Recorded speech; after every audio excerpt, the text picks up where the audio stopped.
Okay, the Havre Grace Planning Commission meeting for June 13th, 2023 will now come to order. And I will call the roll. Chair Volney Ford is present. Ed Garano. Present. Warren Hartenstein is absent. He made that known several weeks ago. He's absent for medical procedure reasons. For Hot Cha. I'm here. Chip Place. Here. Janice Chan, our new member. Present. Okay, and Tammy Schnegas. Here. Council representative. Okay, so we have a quorum. The first case, and in fact the only case that we have tonight, is the applicant is Crosswinds Landing LLC. They are seeking a modification to a site and subdivision plan, Phase 2, Zion Hill Estates. And so, Em, would you like to make an initial presentation on this? Yeah, sure. I put a presentation together that's on the television screens for everybody. It's a bit abbreviated, and there's a bit of history just with the annexation of this entire property and the single concept plan. So if at some point it seems like there's a missing puzzle piece, there might be, so feel free to stop me and ask questions and any of that sort of stuff, and I'll try to fill in the blanks the best I can. So this is for Zion Hill Estates. They've applied for preliminary subdivision review. They were in negotiation with the property to the south, which is known as the Patron property, now owned by a different family. So on their original subdivision plans, which have been approved, the 140 units, they had provided several different potential access points on those different rights of way to get to that Patron property to gain access. They then negotiated the actual access with the new owners, the Ball family, and because of that, they were able to get rid of some of those potential access points. So when they were able to do that, they were able to add some more lots because they were able to get rid of some of that extra right-of-way and those potential egress points. This would also remove a potential. There was a walking path that was behind some of the four of the lots. At the end of where Scenic Manor Drive will turn into Zion Hill Drive, there's an active open space area that'll now become passive open space. In the rear of those yards, there was a small trail connecting those four lots together. They're not necessarily needed because you could just walk out to the front of the house to the sidewalk and it comes around, or you could just come through into the park. So they've removed that access space, and they've requested 4 additional units. And I just noted on here there's minimal additional disturbance because of the additional 4 lots. I'll get that into some more detail in a minute. So this is the original approval. So you can see on the right side of the screen in orange is Phase 1. And on the left side of the screen is, in the blue, is Phase 2.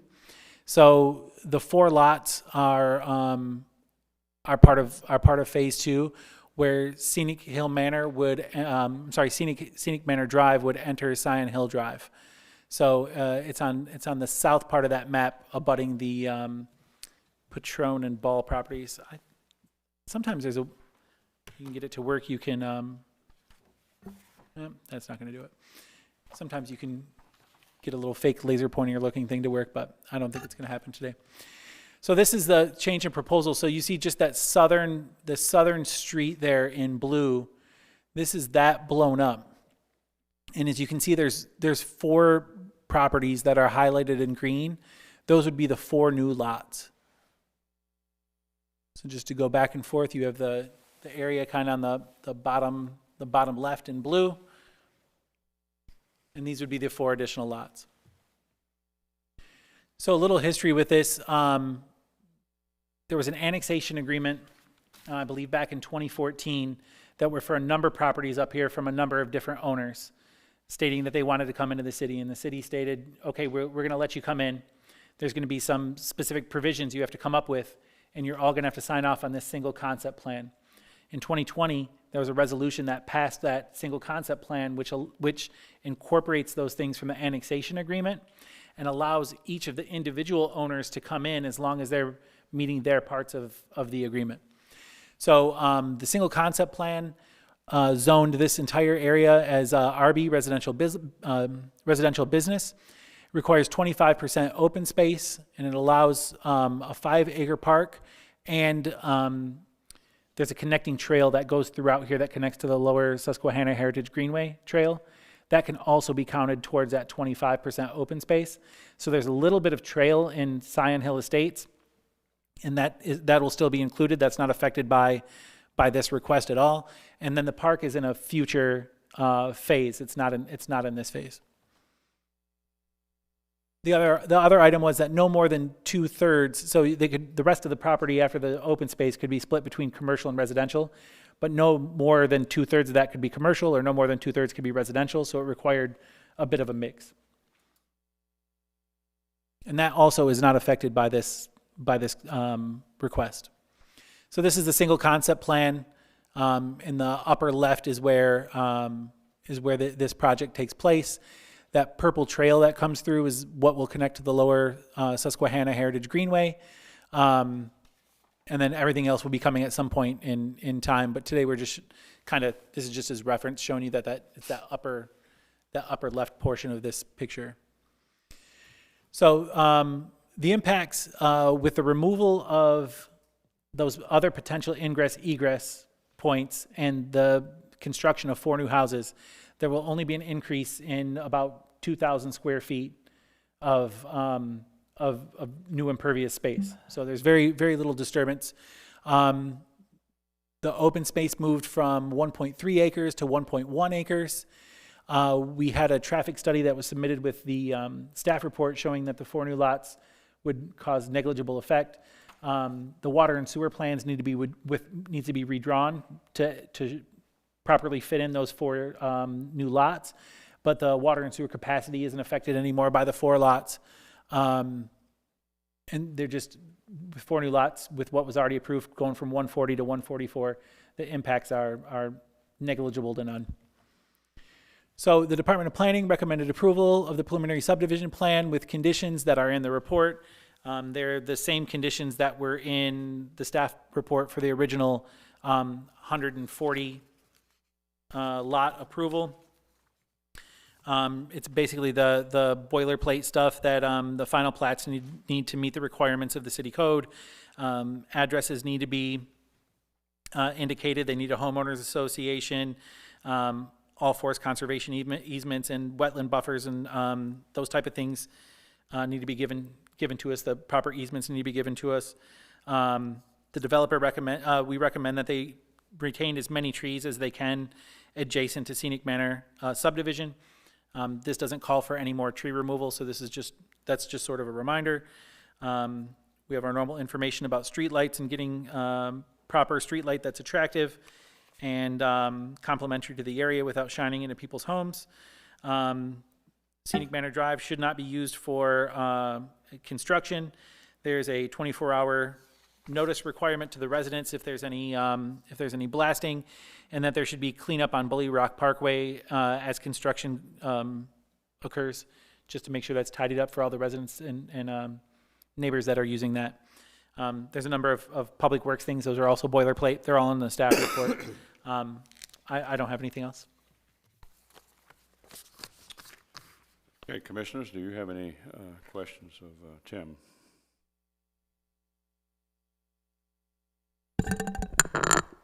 Mr. Chairman, I'm going to have a bunch of comments. May I, a procedural point, were we going to allow the public to speak before we started, or are you going to work them into agenda items? We do it the way we've done it for years.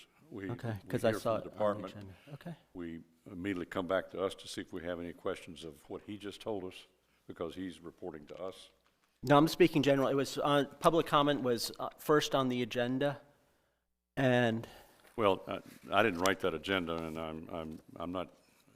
That's just an error on our end. Let me.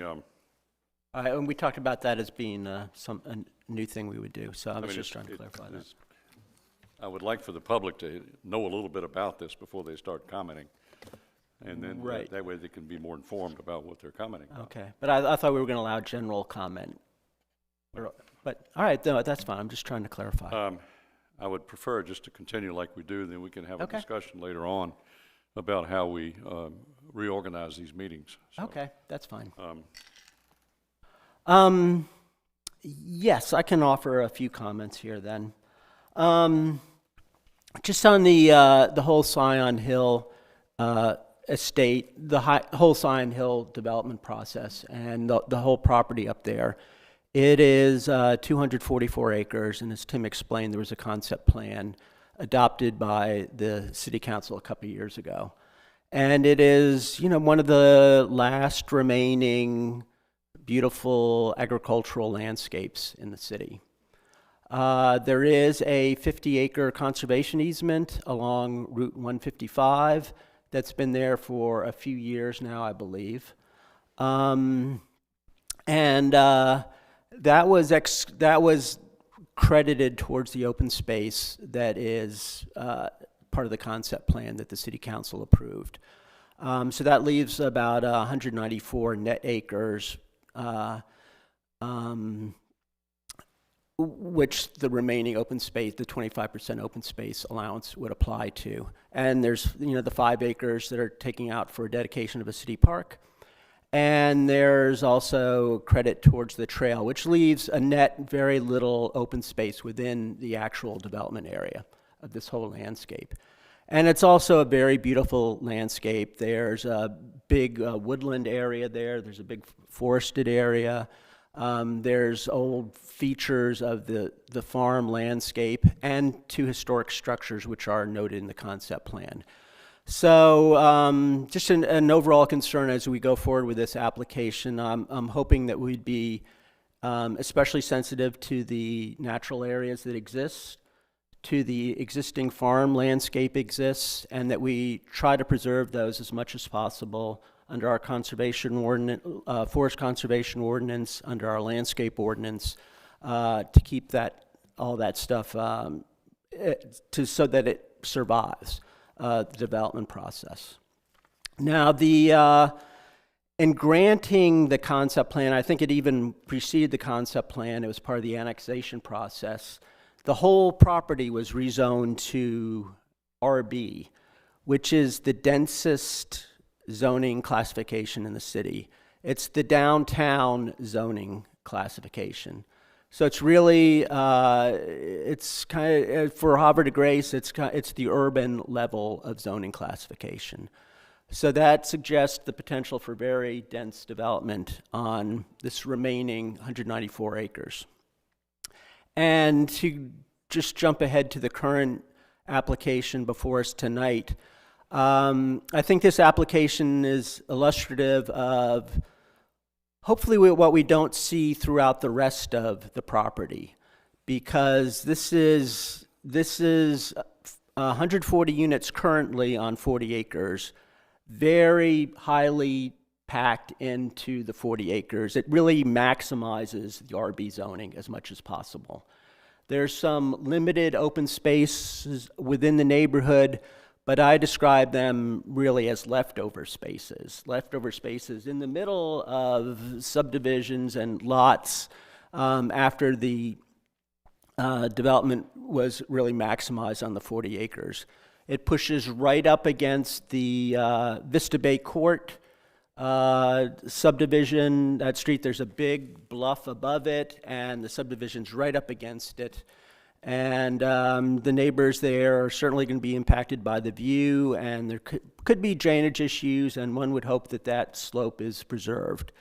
But I'm just thinking even more for the future residents. And by the way, our subdivision regulations, one of the purposes within the subdivision regulation is that there be open space and recreation provided within each neighborhood of each subdivision, so that people who live in those subdivisions have open space, have places to play, and they don't necessarily have to go into town or even the 5-acre parcel that is going to be set aside for park use. So that's why I would have hoped there would have been a little bit more design effort in this application to begin with. I understand now that it's already received a final approval, and this is an amendment for something different. that would have accommodated more open space, more active open space for the future residents. But the current, and by the way, when you look at the overall forest conservation plan and landscape plan for both phases of the property, which I believe it covers both phases of the property. There were 2 lots where there were specimen trees, lots 34 and 35, I believe, in the first phase. I didn't see anything in the record where a waiver was granted for the removal of those specimen trees.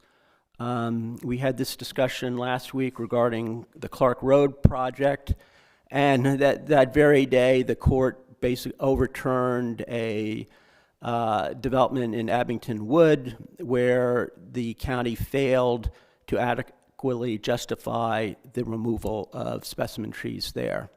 So that's a very substantive requirement of the state law and the city law, and those trees are now gone. Those have been cleared. So effectively, the developer received 2 extra lots where those specimen trees had been located, and it had a waiver. Because a waiver was not granted, the developer really got those 2 lots for his own benefit instead of the trees. And I had questions in this memo I provided that I'm not sure that the forest calculation is correct. I think we're maybe an acre short in terms of what should have been provided just within this subdivision, because most of the trees, there was very limited trees on the site. Most of them had been removed for these lots in the corner and for a detention basin. So I think the community is due a little extra open space here anyway, and then to see 4 new lots which remove an active open space area that was shown, and that is between old lots 45 and, 74 and 75, I believe. That's just whittling away at what little open space was already there. And that requires a really affirmative recognition by the Planning Commission to change that open space. So I'm disappointed to see that. And the 2 lots, there's 2 lots there that basically, 2 of the 2 lots take up that open space that had been there previously. So I would suggest that those 2 additional lots are not necessary, and they should not be permitted going forward. So that what was an open space, the active open space actually is described, and the one right along Scenic Manor Drive, those continue to exist as they were. There's also, part of the concept plan, there's a big sewer and water easement. I didn't raise this in my memo, but there's a big water and sewer easement that runs right through that open space too, and then extends, through a few lots, and then you can see the open space, the easement area right at the top of that picture that Tim has up there. But that easement is going right through 4 other lots, so I'm not sure how that works going forward in the concept plan. And then when the landscape plans, they're supposed to show site furnishing, street lightings, other features. So even though we have a little bit of open space here, there's no indication that there's anything being provided to activate that kind of open space. No benches, certainly no playgrounds, nothing that would help, again, the future residents of this area.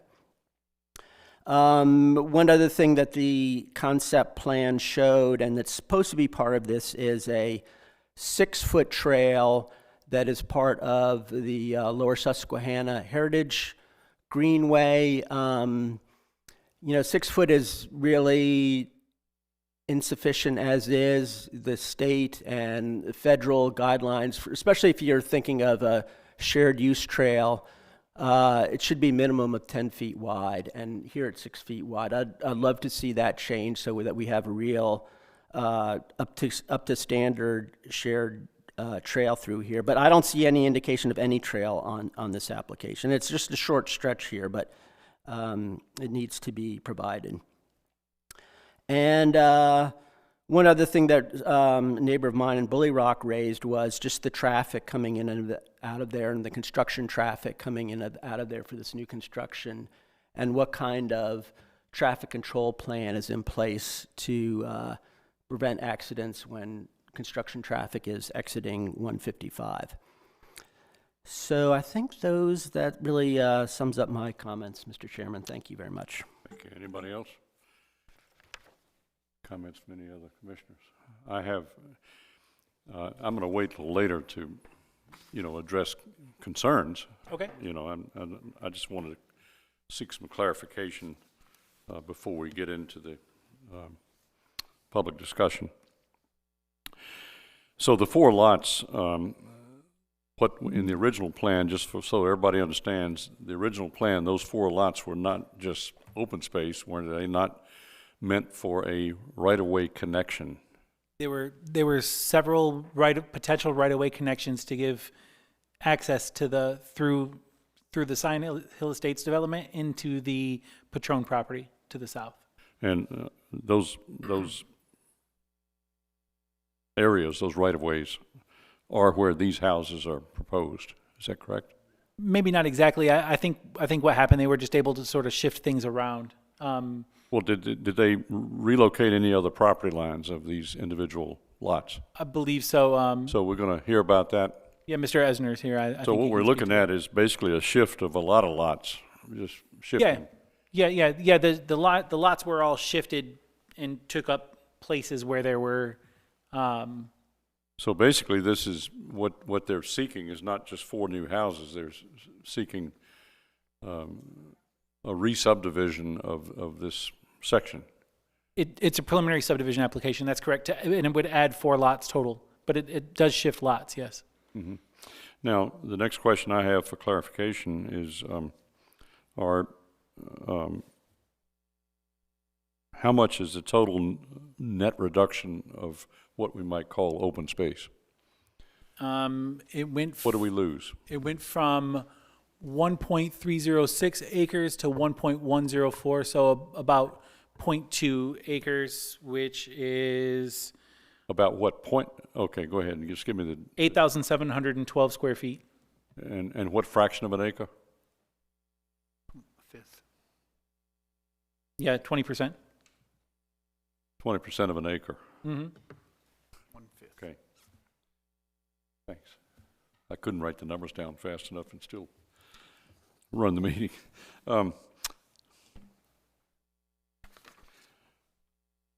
And does that 20% reduction, 20% of 1 acre reduction, does that take us below the required open space? I think you talked about that earlier, but I just want to clarify that. Yeah, I mean, the open space situation is, it's a little funny because there's more green property than this. So when Scion Hill Estates was approved, it was considered phase 1 of multiple phases of property that the Green family had owned. So the 5-acre park still needs to be included. The rest of the trail still needs to be included into the next part. And if there was any deficit in this part, it would be added in. The one thing I can't answer, and this is for something in the future, I'm not sure that the MET easement, that 50-acre easement, counts towards open space requirements. No, we'll get to that.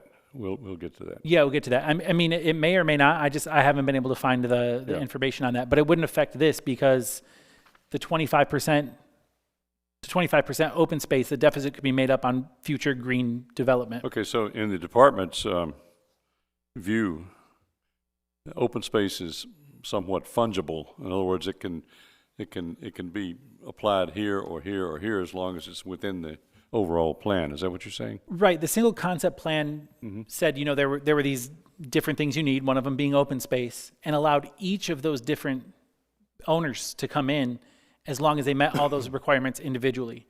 So it's not fungible from the Green family to the Ionello family, for example, but this spoke specifically about one parcel, like parcel 237, and that'll be additional phases of the Green property in the future.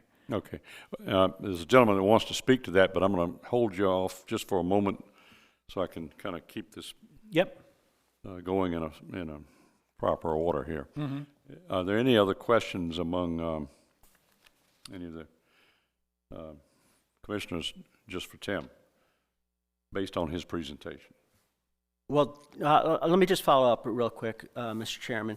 But just to be clear, the active open space I was talking about, new lots 142 and 143 are occupying that open space. That was the previously platted open space. Okay. Yeah, okay. We requested, Mr. Esner can mention this, we requested from the engineer what that reduction in space would be. So those numbers come from a licensed And engineer. we'll hear a response You can to hear that. from him directly. Okay. All righty. At this point then, if there are no other, I have one. yes, Is the open space that you said that speak really close. Yeah. the reduction in that open space considered the trail that was deleted from the other half? Yeah, I think that's part of it, and then just some of the shifting of the lots. And also, I didn't show it on here, but there's almost like a flip-flop from active open space to passive open space. So I think in that 1.3, the majority of it, 0.7, 0.8 acres, something like that, was active. Now 0.8 is passive and 0.3 is active. So there was a flip-flop in the type of open space. But yeah, that 25% doesn't speak to active versus passive. Unfortunately, they're just required to have that amount of open space. Pull your mic down closer. Thank you, Tim. Okay, at this point, I'm going to go to the applicant or the applicant's representatives. And whoever would like to speak first, please come up to the podium, give us your name and your address. Yeah, good evening, everyone. My name is Mitch Enzer. I'm with Bay State Land Services. We are located at 2012 Rock Spring Road, Forest Hill, Maryland, 21050. Okay?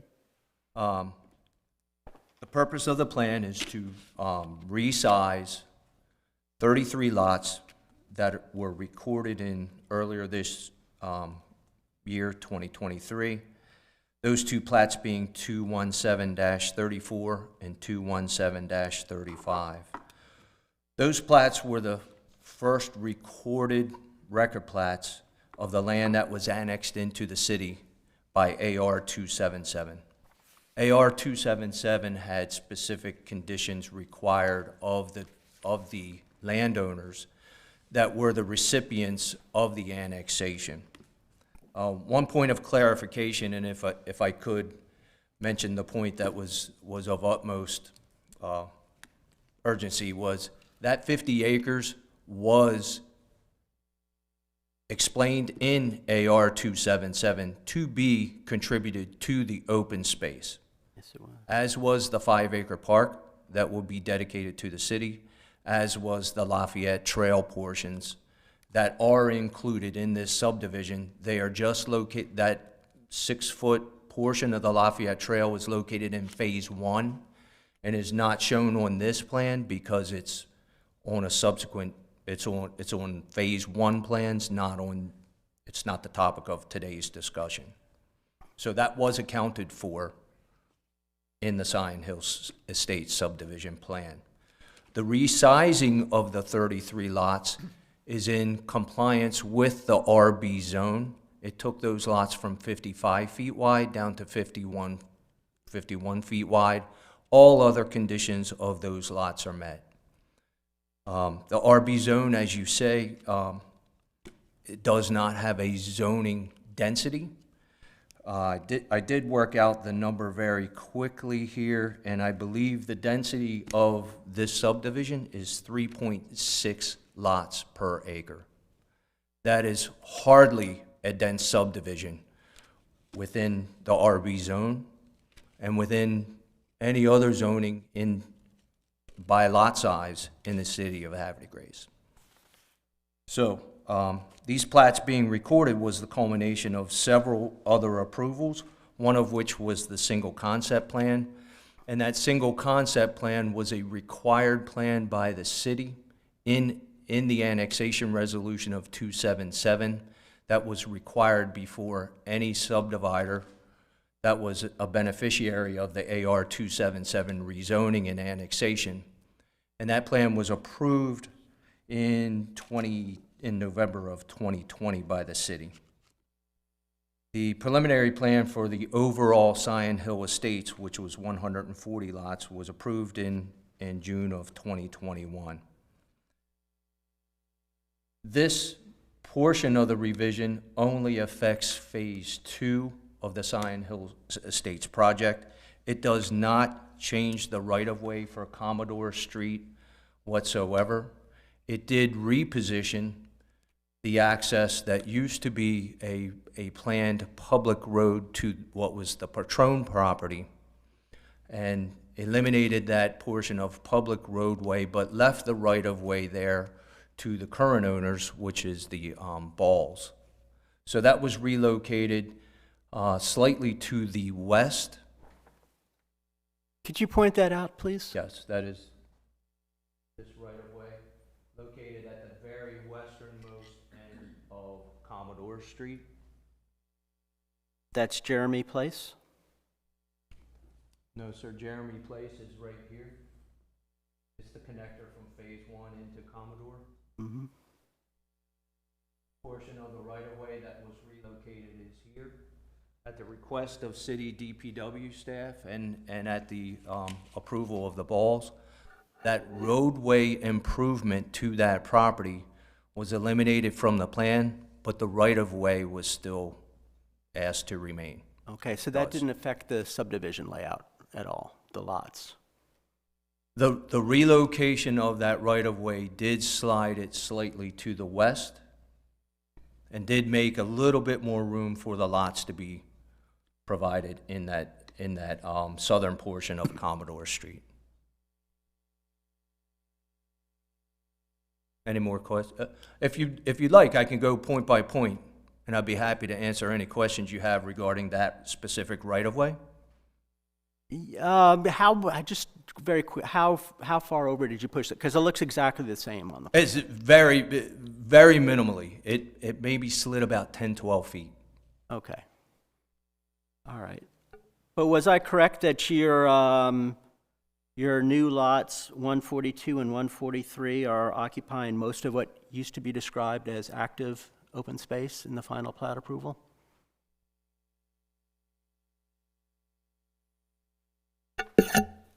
No, sir, only 143.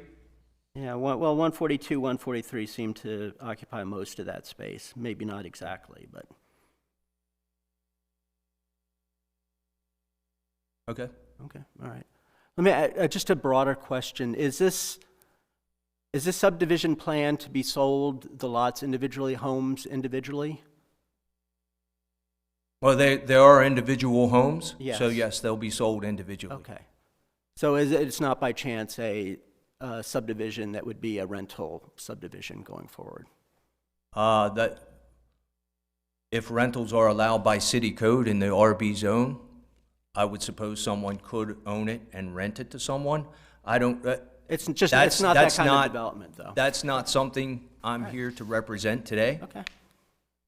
All right. If the code doesn't allow rentals in the RB zone, then they'd be violating the code if they were renting these. Okay. But wouldn't the lots typically be sold to a single builder in groups? That is my understanding of this subdivision. I do believe a single builder is under contract to purchase all of these lots. Okay. Okay. To my knowledge, the city of Havre Grace does not prevent any homeowner from renting their property versus owner occupying their property. But a lot of subdivision regulations do have a lot to say about that. So it depends on what's in the subdivision regs. Well, I'm here representing the reconfiguration of 33 lots and the addition of 4. That's my point. And it's incumbent upon the builder and the developer to make sure they comply with the balance of the city code. Yeah, that was the reason I made that point. Correct. Yeah. Yes, sir, I agree. And could you address the question of that easement that the concept plan showed, and it actually shows in the landscape plan, that would go up to the Ianola property? That easement to the Ionello property was an agreement made between two of the parties of the annexation resolution. And what that was there for was basically a timing issue. So if the Ionello property decided that they were going to advance their right to process a preliminary plan to develop their property, and this portion of the property that resides between the Ionello property and where the public sewer terminus was located in Scenic Manor Drive, that easement was there to offer the means of getting sewer from the Ionello property to the public sewer in Scenic Manor Drive. What happened in the term of sequencing was this 40-acre property proceeded with a preliminary plan approval. It also proceeded to record plat. It proceeded with approved water and sewer plans, and a component of those water and sewer plans was to run a water and service on the approved water and sewer plans to within 5 feet of the Ionello property by means of the public road right-of-ways.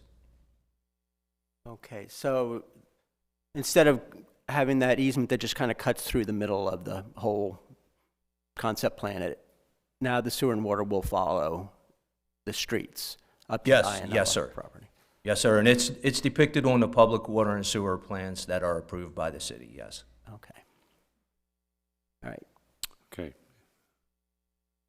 Any other questions from the commissioners? Sir, do you have anything else to add to? Yes, why, yes, I do. I'm sorry? So the green portion, the Jonathan Green portion of this subdivision is 205 acres. Just by the math of the 25% of that 205 acres, the green property owes 51.25 acres of open space to the project. As I stated in Annexation Resolution 277, the 50-acre conservation easement does count towards that contribution. There's also a 5-acre park that at this time is proposed to be dedicated by the owner of the green land. That would make 55 acres, well exceeding the 51.25. What I'd also like to state is the slight reduction in the overall open space of this subdivision of 0.2 acres. The overall property is 40.8 acres. 60% of that property is occupied by lots and roadways. The other balance of the 40% of this 40-acre piece of land is in the form of open space.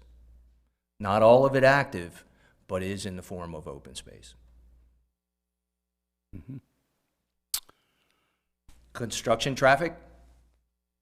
There is a restriction on construction traffic from Scenic Manor Drive into this subdivision. That was a condition that was agreed to by the prior owners of this land and is a condition of the record plat.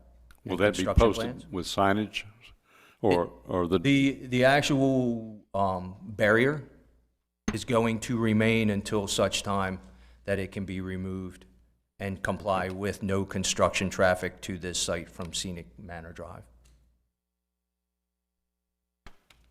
Okay. Sir, would you give us your name and are you done, sir? Or you guys want to do a tag team? I am, but I'll stay for any other questions. If you would give us your name and address, please.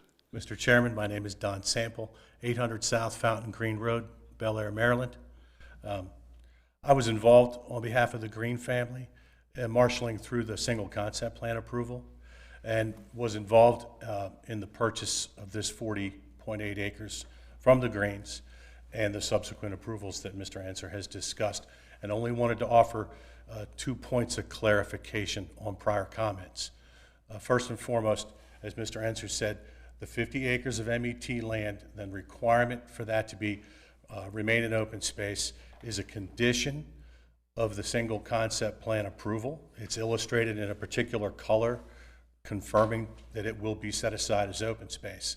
The overall 244 acres that were annexed, they're owned by 4 individual property owners, required to contribute 25% open space, 61 total acres. Also, a condition of the single concept plan approval and can be easily found in the planning and zoning remarks in the staff report that accompanied that single concept plan approval. And as Mitch has said, at this plan already exceeds the 51 acres that the Greens are obligated to provide. When we reach the 250th constructed home, we're obligated to provide dedication of the 5-acre public park. At that point, the Green family will have far exceeded their portion of the requirement for the 61 acres, and the balance would be incumbent upon the others. But I can assure you, as we move through the northern portions of the property, there are substantial wetland areas and forested areas that surround some wetlands that we do intend to preserve. We've already done a jurisdictional determination of all wetlands features with the Army Corps of Engineers. We conducted that early during COVID when they were still doing site walkthroughs with developers like myself. So I can assure you this project in the future phases will far exceed the 61-acre open space requirement, and this one meets it and exceeds it on the merits as it's presented. Thank you, sir. Thank you. Okay, do you have any other information to add? And after we ask you questions, if you need to add more, you know, we can recognize you.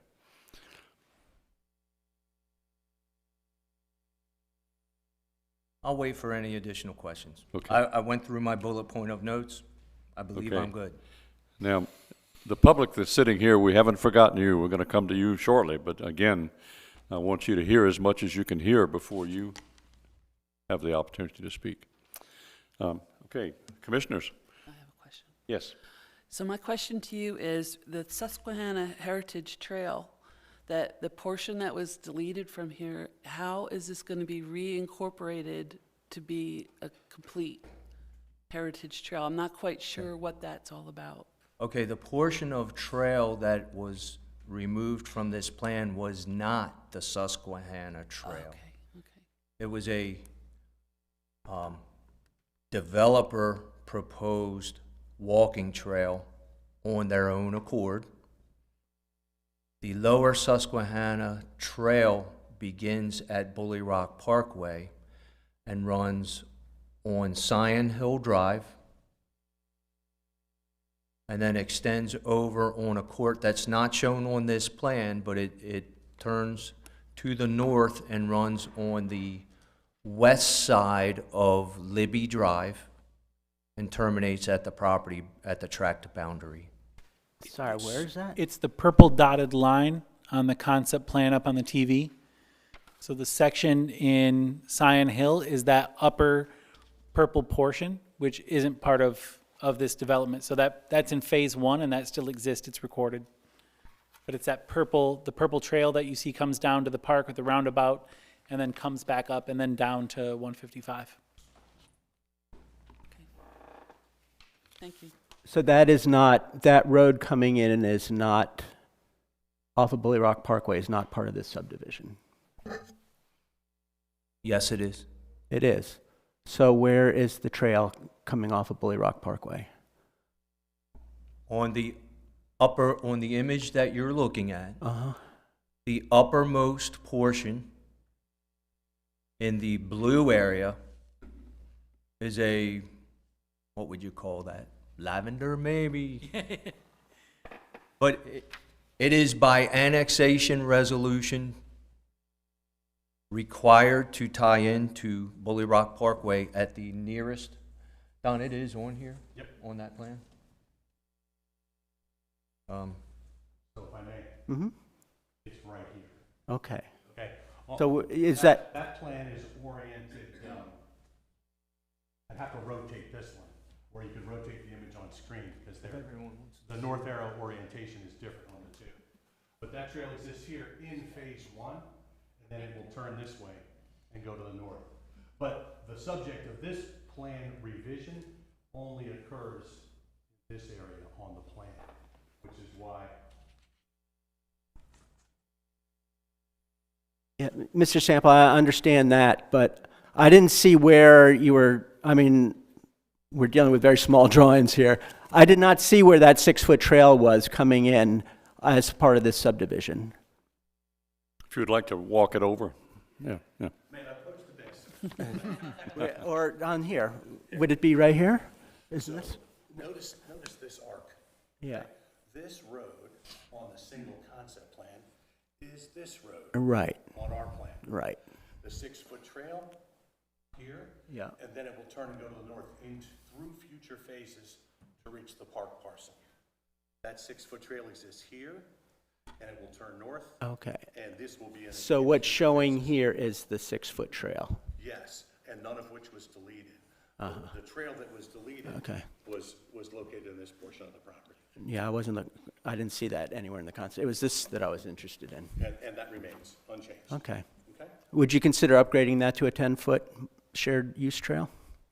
I wouldn't consider any revisions to annexation resolution 277 or its requirements. I'm not saying I wouldn't make a wider trail somewhere in the development or in that location, but it would not be at my discretion to make a revision to the annexation resolution, the single concept plan approval, or these subsequent development approvals, all of which are vested. I believe you might want to consult with the city attorney about making amendments Okay. to those previous documents. All right. That wouldn't be my purview. Okay.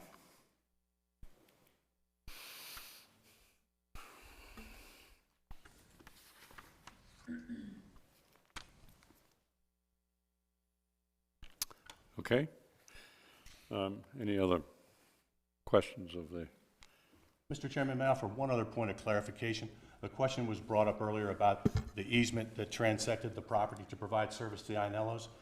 I worked with Mr. Ionello in crafting that easement to provide him assurance that he would be able to get public water and sewer. And the nature of that easement agreement automatically expires upon completion of construction of the water and sewer lines in this first phase of development. Okay. thank you. Any other questions of the applicants? Just a comment. Tim, I'm sure that all this has been reviewed by your planning department for, complying with anything that would be of concern to the city. Is that correct? Yes, we provided that review. Okay. Thank you. You're welcome. Any other questions, comments? Thank you, sir. Thank you, Mr. Chairman. And if we have a question from the public that we might require you to come back up and address, we'll entertain that. I'll be happy to stay. Yeah, thanks. Okay, I'm going to go to the public at this point, and I'm first going to go to an individual who has filled out a speaker's request form, so that person gets to go first. And Dr. Monastersky, you're on, sir. If you'd give us your name for the record and your address, please. Yes, it's Dr. Jesse Monastersky. My address is 1646 Vista Bay Court, Havre, Grace, Maryland 21078.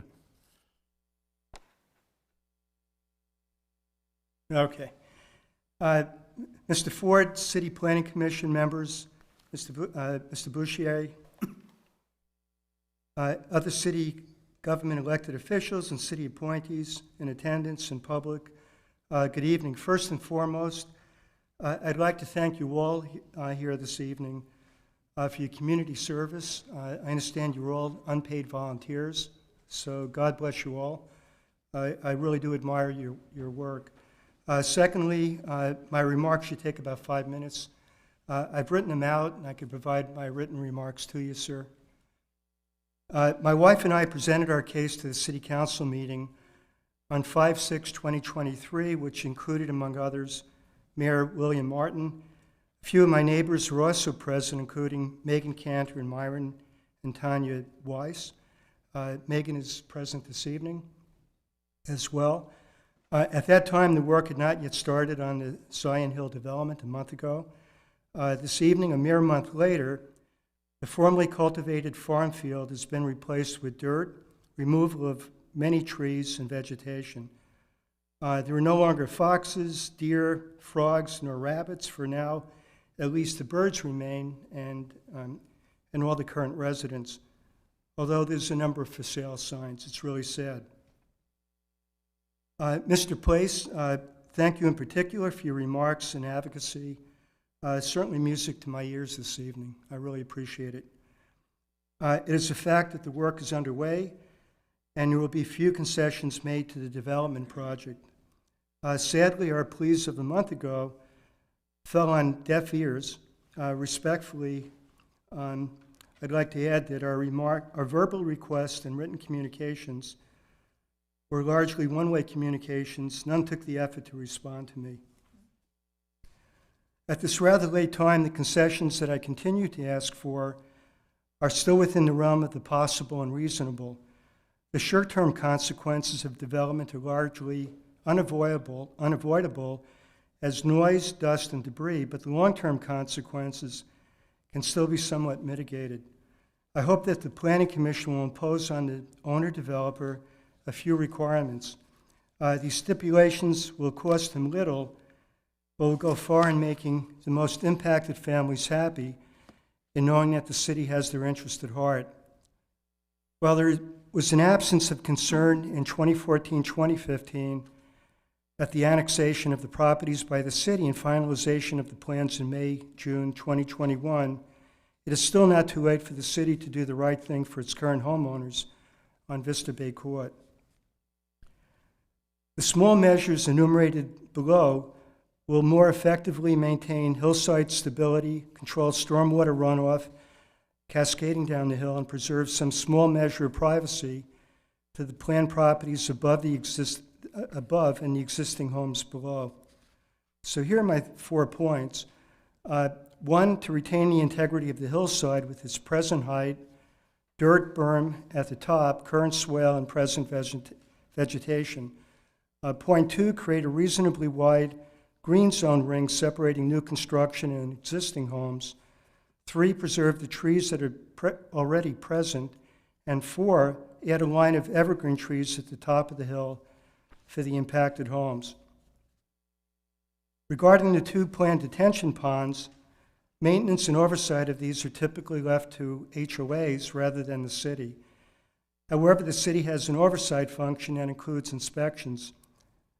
A careful review of the literature generally shows that historically, HOAs do a poor job of maintaining detention ponds. There is no getting around the fact that there will be more mosquitoes and odor associated with the standing water. I implore the city to remain closely involved in making sure that these are maintained to standards, and if mosquito populations increase significantly, to provide aerial spraying and/or mosquito larvae control in the standing water. I further implore that members of this Planning Commission make the effort to walk the land. This will allow you to see the impacts of this development on current residents in the best way forward.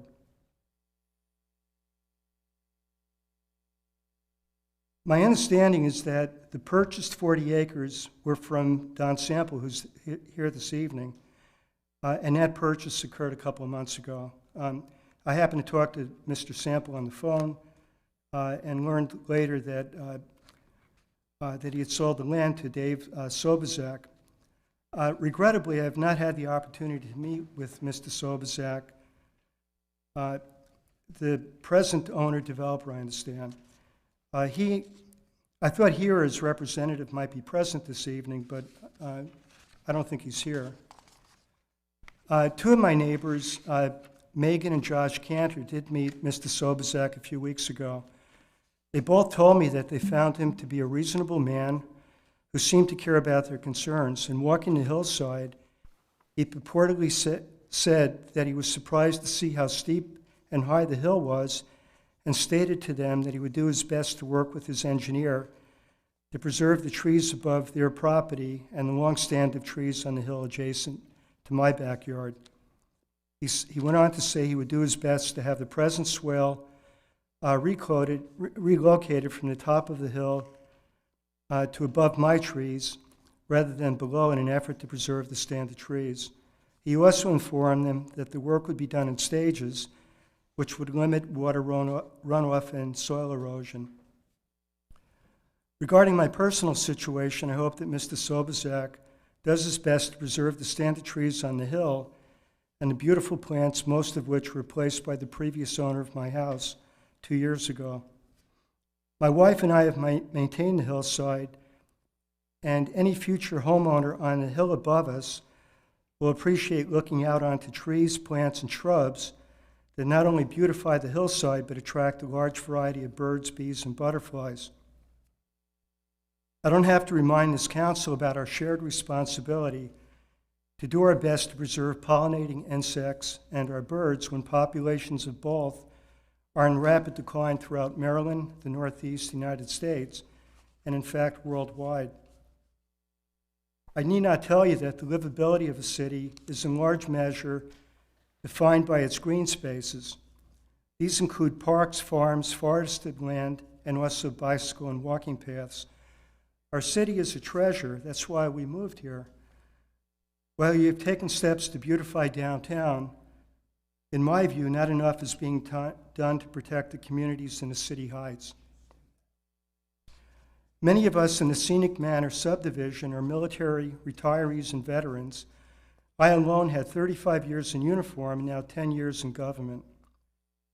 All our service branches are represented in our small community. Many of us continue to work in government.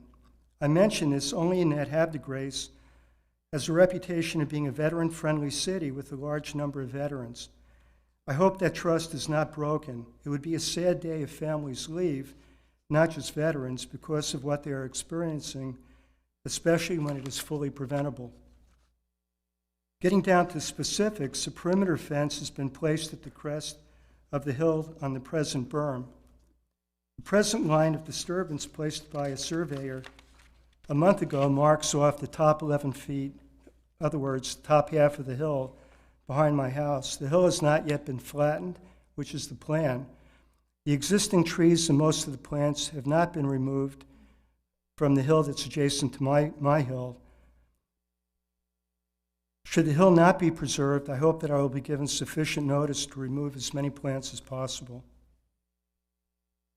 I'd like to add, too, not in my written remarks, so presently from our home, we look up a steep hill, there's vegetation on the hill and trees on top, and then we were looking at farmland. With the current plan, our entire view in our backyard will be taken up with the backside of a house in close proximity to us.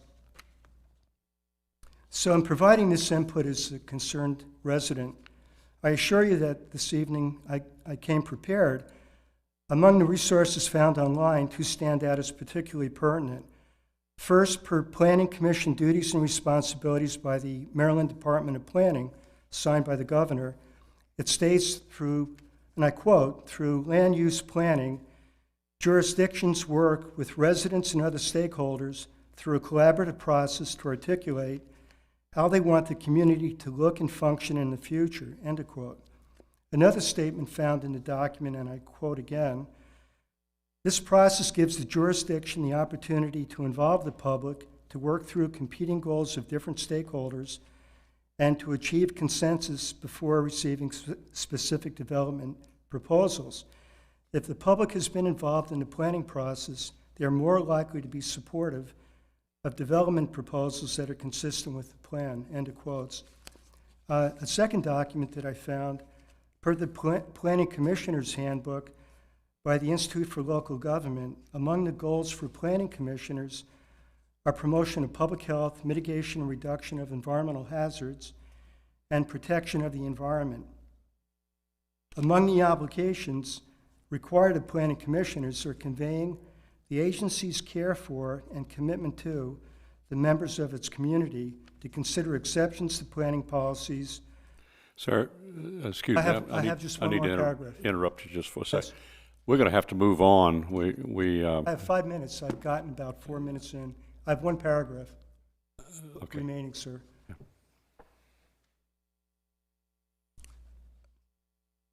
Among the obligations required of planning commissioners are conveying the agency's care for and commitment to the members of its community to consider exceptions to planning policies when there are unintended consequences or undue burdens, and to consider the interest of the entire community in reaching decisions.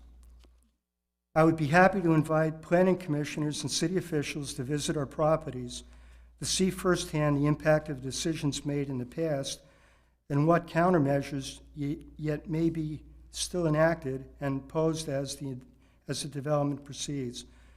To those in attendance this evening and to those at home who may be listening to this as a recording, thank you all. If requested, I'm happy to provide a copy of my written remarks to you, Mr. Ford. This is all I have, subject to any questions. Otherwise, have a good evening. Thank you, sir. Thank you. Any questions? Okay, thank you. Thank you, sir. Is there anyone else that would like to address the commission? Yes, ma'am. If you'd come up and give us your name and address, please. I am Michelle Ball, 1715 Chapel Road. I am the person that lives under the water tower, and Mr. Sample and Mr. Sobzak and their group have been amazing. Tim has been very helpful. I would ask today for some clarification on some changes that have been made, and I heard the annex or the easement for the Iannellos, but I want to give you some backstory. When I bought the property a year ago, I was told that I was going to need to access a road, I'm thinking that's the Jeremy Road, to go down to Bully Rock Parkway. I was not going to be able to access Chapel Road, and that was going to be the way I came in and out of my property. As part of that agreement, the annexation, they were going to provide sewer services to my property, which obviously needed. When the house burned down, the well and septic were no longer available. My concern is there's a lot of moving parts, because we did tell Mr. Sobzak, who's been amazing, that we didn't need an access road because the city now said, April and Steve Gamatori have said that we could connect to water and sewer before they could bring that in to us. So we said to Dave, thank you, we don't need these things, and he did what he needed to change his order of things. The problem is Steve gave us 4 options to access water and sewer, none of which can happen. So we're back to square one, where we have to go to that property to get our water and sewer.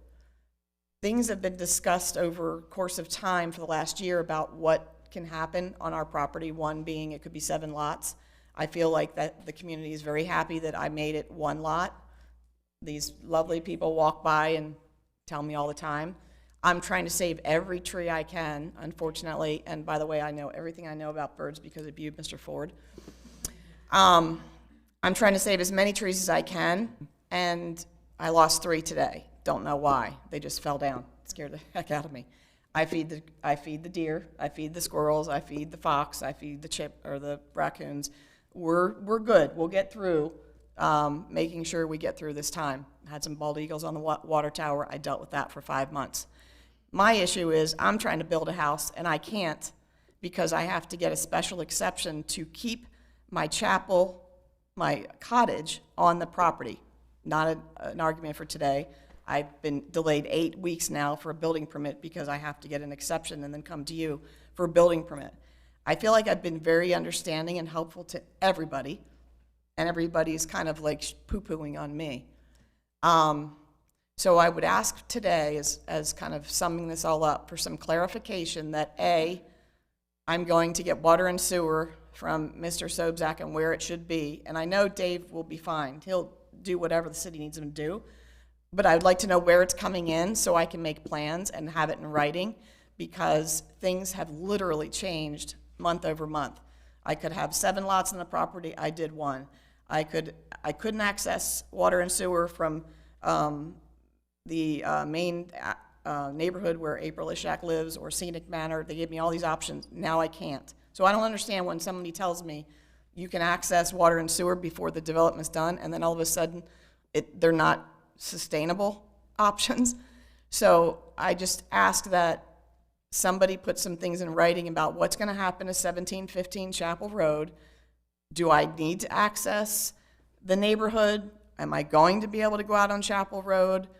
Can I, just build a house, one house, to replace the house that burned down? I've done nothing but improve that property. So I just want some clarification, some things in writing about what I can do and, where the permissions lie, because it has been a moving target, and I just don't appreciate that. Thank you. Any questions?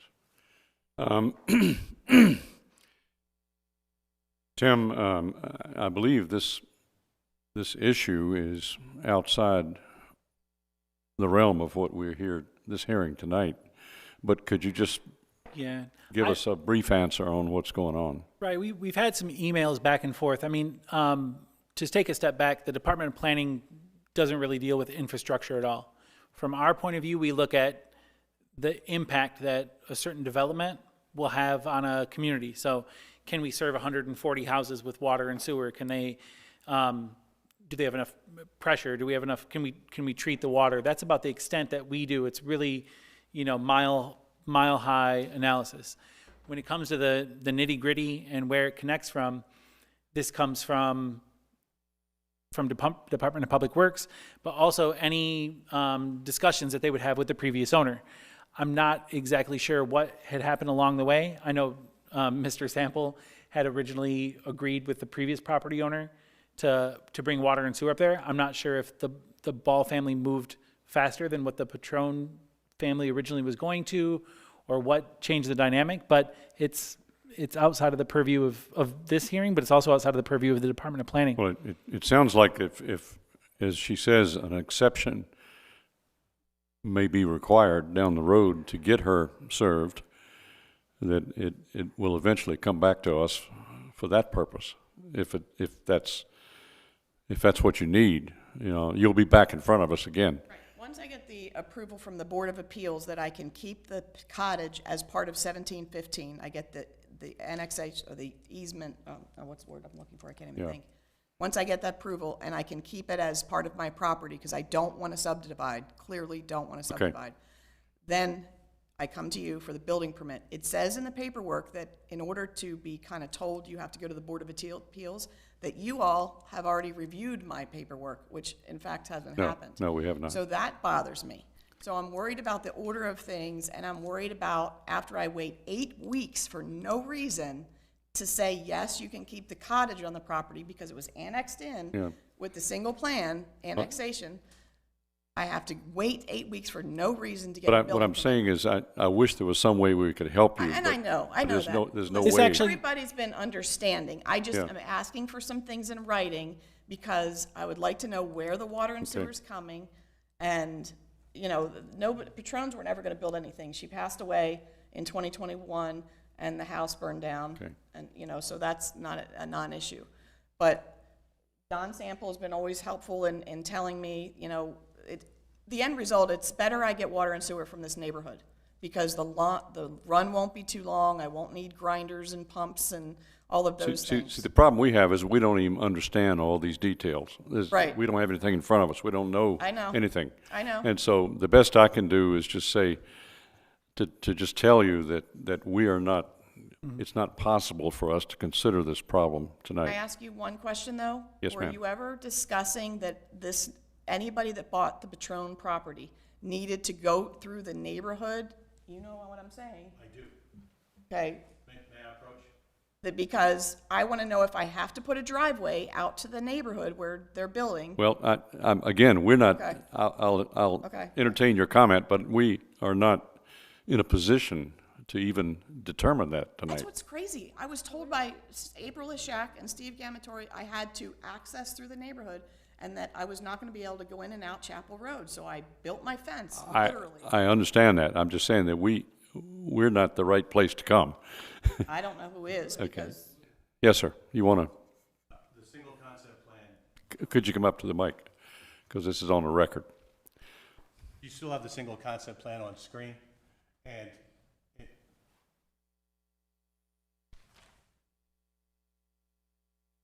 I have a copy here. So it obligated the Greens, and I'm going to turn this thing upside down. It obligated the Greens to provide this point of access to the Patron parcel in the event that any future owner might seek to subdivide. So perhaps in Mr. and Mrs. Ball's custody of the property, which I hope lasts a very, very long time, they may choose not to subdivide, but it's possible, 50 years hence, somebody might, and it is annexed, it's within the city boundaries, and it does enjoy RB zoning. So the obligation to provide access remains. So this plan satisfied that obligation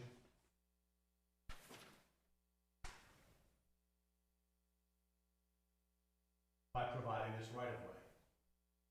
The revision that we did this evening, or we're seeking this evening, just moves that right-of-way about 12 to 15 to the west. Still provides it access for them, whether they choose to build a driveway or just run water and sewer pipes. Okay. That remains unchanged. But the city prefers that since they're not planning any immediate subdivision, that we don't build a dead-end public road that the city has to maintain long-term for a single resident. Why do you have to build a road just to put water and sewer in? We don't. That's why it's being changed from a public road to a simple 50-foot right-of-way. It can be a future road if you want it to. Yes, sir. Yes, sir. And those were all Okay. long-range planning decisions made by So your what, public works director and your city engineer. okay, I so think what's all the, these. what's the issue? I think all these things are in place. I think that by time they get water and sewer up here, it's not on Mrs. Ball's timeline when she'll have her house completed. That is her fundamental issue, is that She needs to build a house now, and the water and sewer is going to be a it's not while. gonna be there. It could be a couple years before it gets there. Okay, that's, wait, that's not true. I was told October from Dave, but we'll talk about it. It's not a Okay. fundamental issue when Steve Gamatori says I can connect in other places. I think Dave has made it clear that he can get water and sewer in October, November. And that's, It's another discussion about me hooking to my existing water and sewer. I don't want to argue that point. All I'm saying is, if there's going to be parameters put in place for our property that we need to go out that road or something like that, I would like to have some things in writing, because the ability to Okay. make it 7 lots was never finished. So All right. that was just a rumor. now you're getting back to something that's beyond I us. know. Yeah. Okay, I just so say that's what I'm gonna have to do now that we understand that side of it, I'm gonna have to cut off the discussion on that. Thank you very much. Anybody else would like to speak? Yes, ma'am, right over here. Come up, please, and your name and address.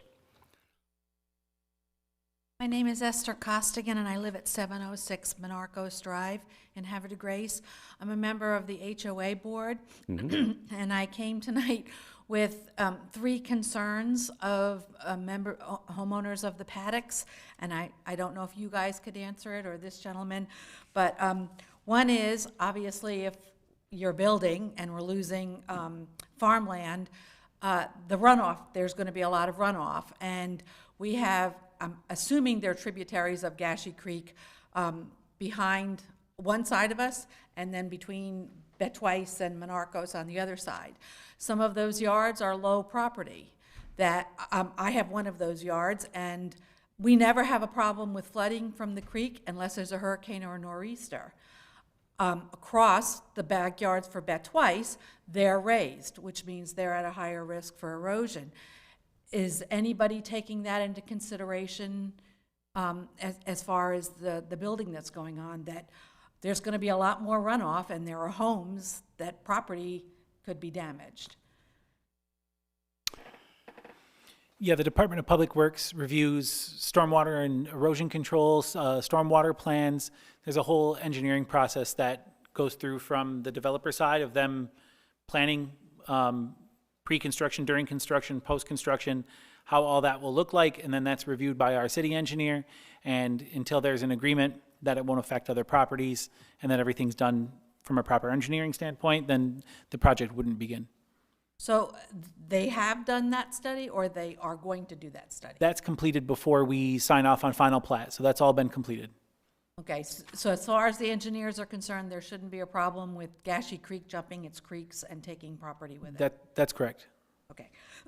The other the other concern was the traffic. Has there been a traffic study on Chapel Hill and Bully Rock Parkway? And what is the plan to manage the additional traffic?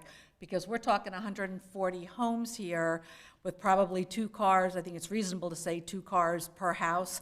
You know, what's the plan to deal with the traffic? There was a traffic study completed. There were some improvements that were required. There's going to 155, the left or the right-hand or left-hand turn lane was required to be extended 50 feet upon completion of the 70th or 71st house.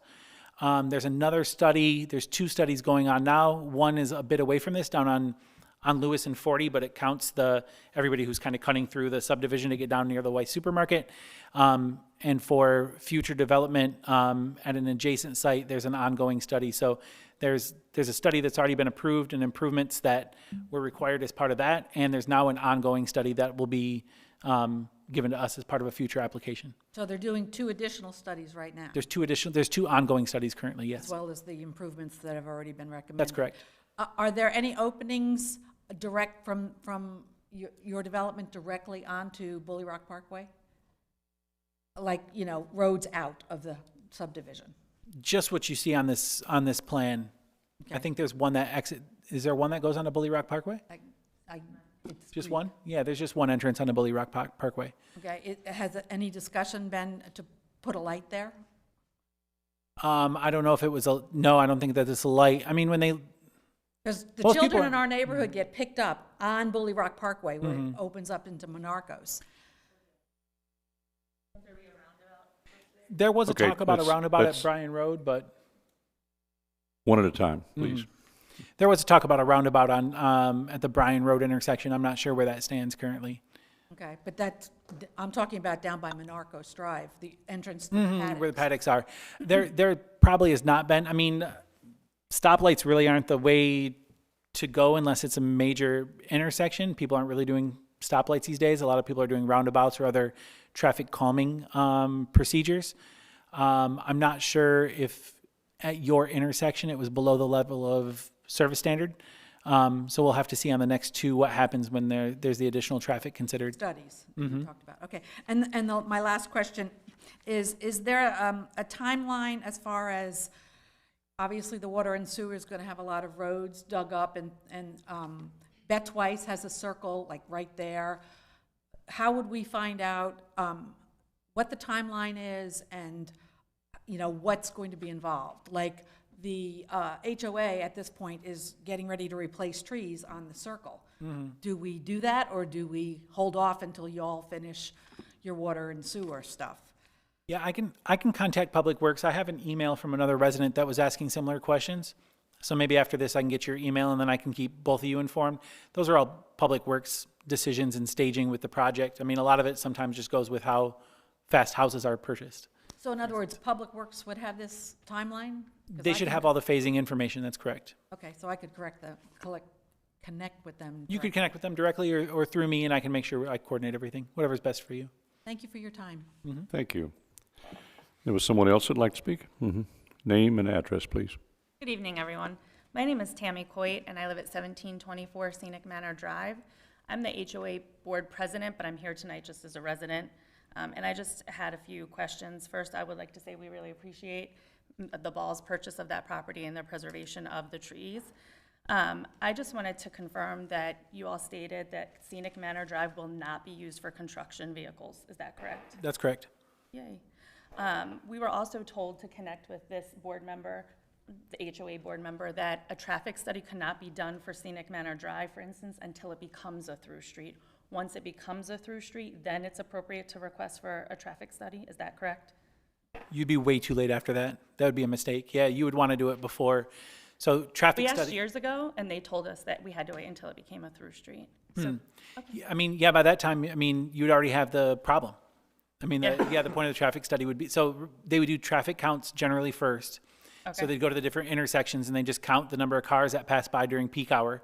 Then they estimate based on whatever the new development's going to be there, how much more traffic that would create. And they kind of distribute that across the different ways. So they would say, hey, once we open up Scenic Manor, how many people are going to go this direction? How many people are, whatever. Got it. Then there's certain levels of standards, just like in school, A through F. Mm-hmm. And once you get to C, you got to start thinking about making changes for those certain intersections. So we should reinitiate that now. There's 2 ongoing. That would Great. include both of Okay. both of you. And who would we reach out to for that? You could reach out to me when it comes in. They're not made of. Yeah, I haven't received them yet, so I don't Okay, have any great. information for you. Thank you. And then I know that it was mentioned that every subdivision has an open space, and I'm just wondering where that exists for the Scenic Manor development. I don't know that I'd have to go back through our subdivision code. I don't know that it says anything about an open space requirement. I haven't looked at it recently. There's a 25% open space requirement as part of the annexation agreement for this project. I'm just saying, in this meeting, it was stated that every subdivision has a requirement for open space for children to play, and I'd have to go back and look. Yeah, I'm not familiar with that. because the only open space that exists on Scenic Manor actually belongs to Bully Rock. That's why I'm asking. Okay, so we can maybe email about that? Yep, I can All look right. into that. And is there any requirement for that open space to be continuous, right? Because it can only be useful if it's continuous. Otherwise, you could have 5 feet here, 2 feet here, 3 feet there. Is there any requirement for that to be continuous at all? I don't think so. It hasn't been in other places. We've had issues recently with at Bully Rock about tot lots versus expanding in a centralized area, and we didn't have any requirements at that time. It was all suggestions that came from this group here as part of their approval conditions. And I'm asking because we're talking about if these 4 lots are approved and they minimize this already tiny open space, that it'll be made up for when that 50-acre, the third phase that hasn't even been applied for yet, correct? When that's initiated on the top end, but that'll be in a different geographic area than where it is now, right? Yeah, that's right. I mean, yeah, everything's just in phases. So yeah, this would be part of the larger MET easement, part of the trail, the heritage trail, part of the 5-acre park that's going to be dedicated. So But that would be further down. it'd be further down the line. Yeah. And is there something that promises that? Because I just think about how this already has changed. So how do we know that years down the road, when that's even actually applied for, that won't change? Everything's recorded. It's on paper. I mean, yeah. I mean, in some ways, not to put the burden on any of you, but we really do rely on citizens and stuff to come sometimes. We have a lot of longevity on this board in our staff, so we try to carry all that legacy information forward as we go. I hear it's easier then to keep the 4 lots out and keep the open space we have now. Okay, I want to make sure that our questioning is relevant to this particular It case is that to we're the, hearing tonight, and not just general stuff, to just the try. 4 additional plots.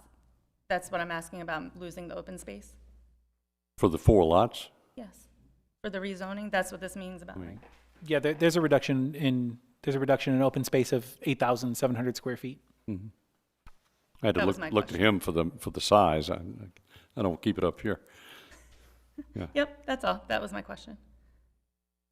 That answers your question? Yep. Yeah. Okay. Thank you. Thank you very much. Is there anyone else from the public that would like to address the Planning Commission regarding this particular matter before us tonight? If not, we'll now go to commissioners. We're going to have a little discussion about where we are right now. Comments in general about this request.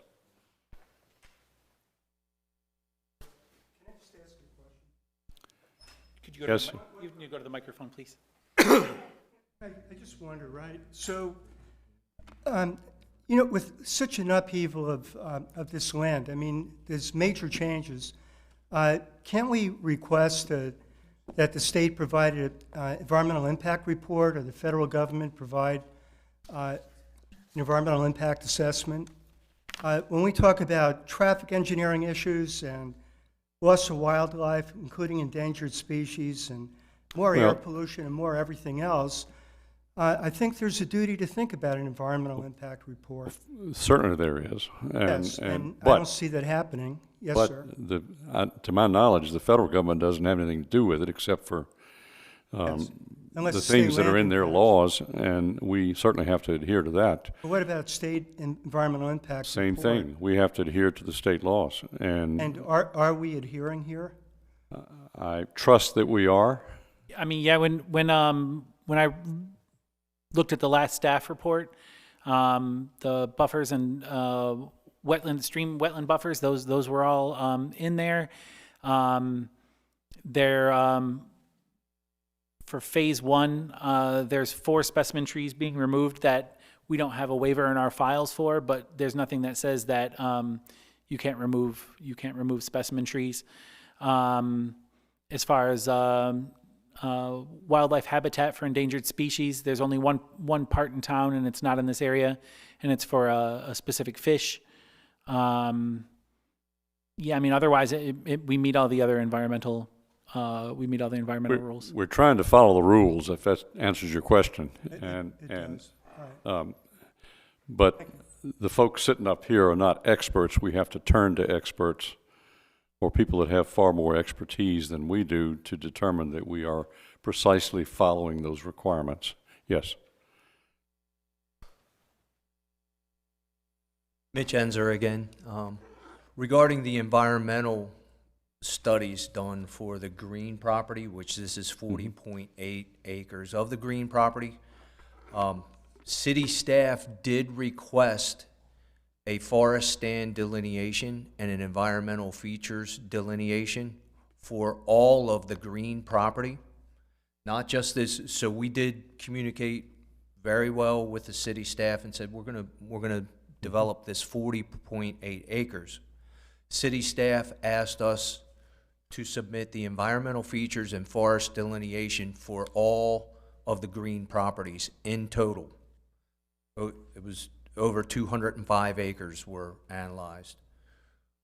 To that end, a forest stand delineation was approved, and to that end, there were some city staff questions regarding the non-tidal wetland and stream delineation. As a result of that, between the developers of this 40.8 acre parcel and Mr. Green, the property owner, they did voluntarily request a jurisdictional delineation from the Army Corps of Engineers. All environmental features were walked by the Army Corps of Engineers, and a letter of approval of the delineations was sent to not only the Greens and the developers, but also to city staff. Thank you. Tim, could we get a copy of those, please? Yeah, I'll get those to you. Thank you. Okay, thank you very much. Any other? Okay, now we'll turn to discussion among the commissioners. Would anybody like to start?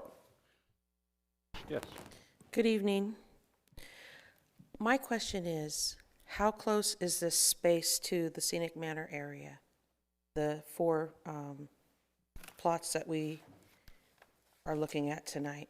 So the parcel, entire parcel, or just the 4 particular lots? The 4 particular lots, as Tammy had mentioned, she's concerned because there's not a lot of green space in Scenic Manor, which there's a lot of homes, but so I'm curious as to the distance,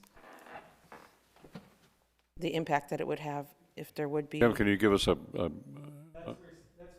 Scenic Manor Drive comes into Scion Hill. And then you see the first green lot above it, and then in between is the Ball property. Council member, the first lot, as you end Scenic Manor Drive and start the new subdivision drive, is platted as an active open space. The second lot was where basically 2 of those new lots are platted as active open space, and there was a trail connecting the 2 rectangles to get up to the road.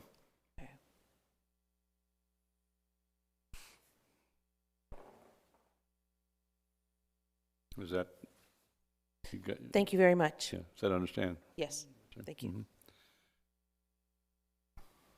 So my only comment was that I think what I understand, Tim, you have no concerns whatsoever. You've been provided everything, like you said, a mile high view.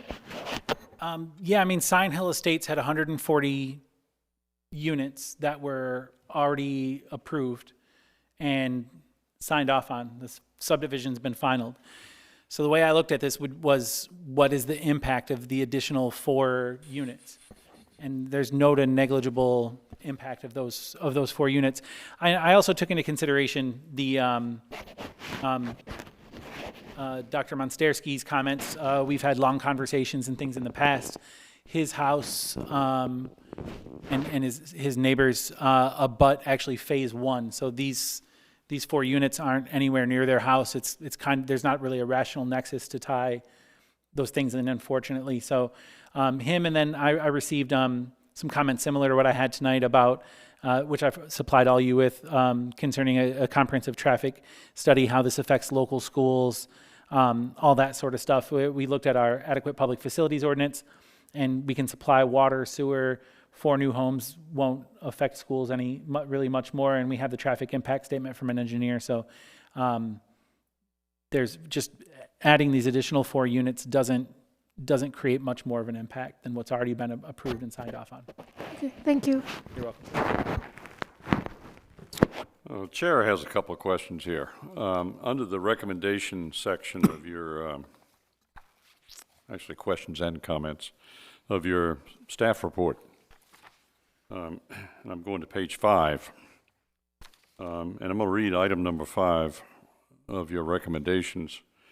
The Department of Planning recommends that the developer retain as many trees as practical that are immediately adjacent to the Scenic Manor subdivision.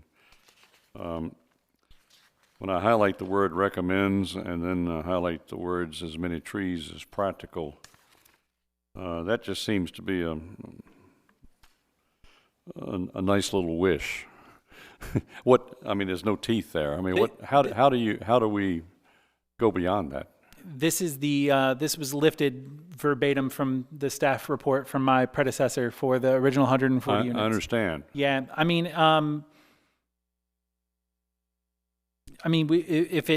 if they can avoid removing trees as part of the.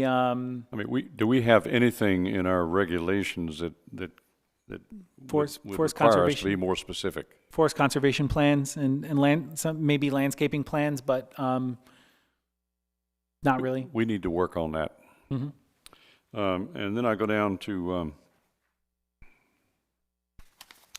number 6, all street lighting within each phase shall be coordinated and consistent. And my question is, what does that mean? And then the next sentence is light poles shall utilize designs that are attractive and complementary to the historic structures, when there really are no historic structures in here.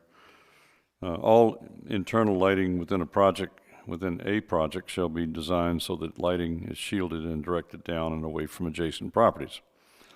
And dark friendly lighting practices will be required in all projects. Now, those are all nice objectives, but how does that become a reality? Who approves that? Does this go back to you for? Yeah, we would receive lighting as part of the any kind of updated landscaping plan.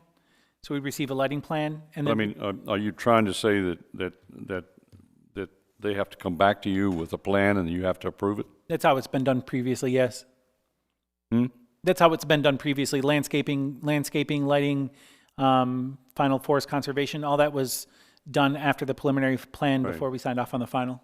And then number 7, construction traffic shall not utilize Scenic Manor Drive at any time during construction. But then there's a question, I think I heard testimony earlier that there would be a barrier put up, but I think there's one there now.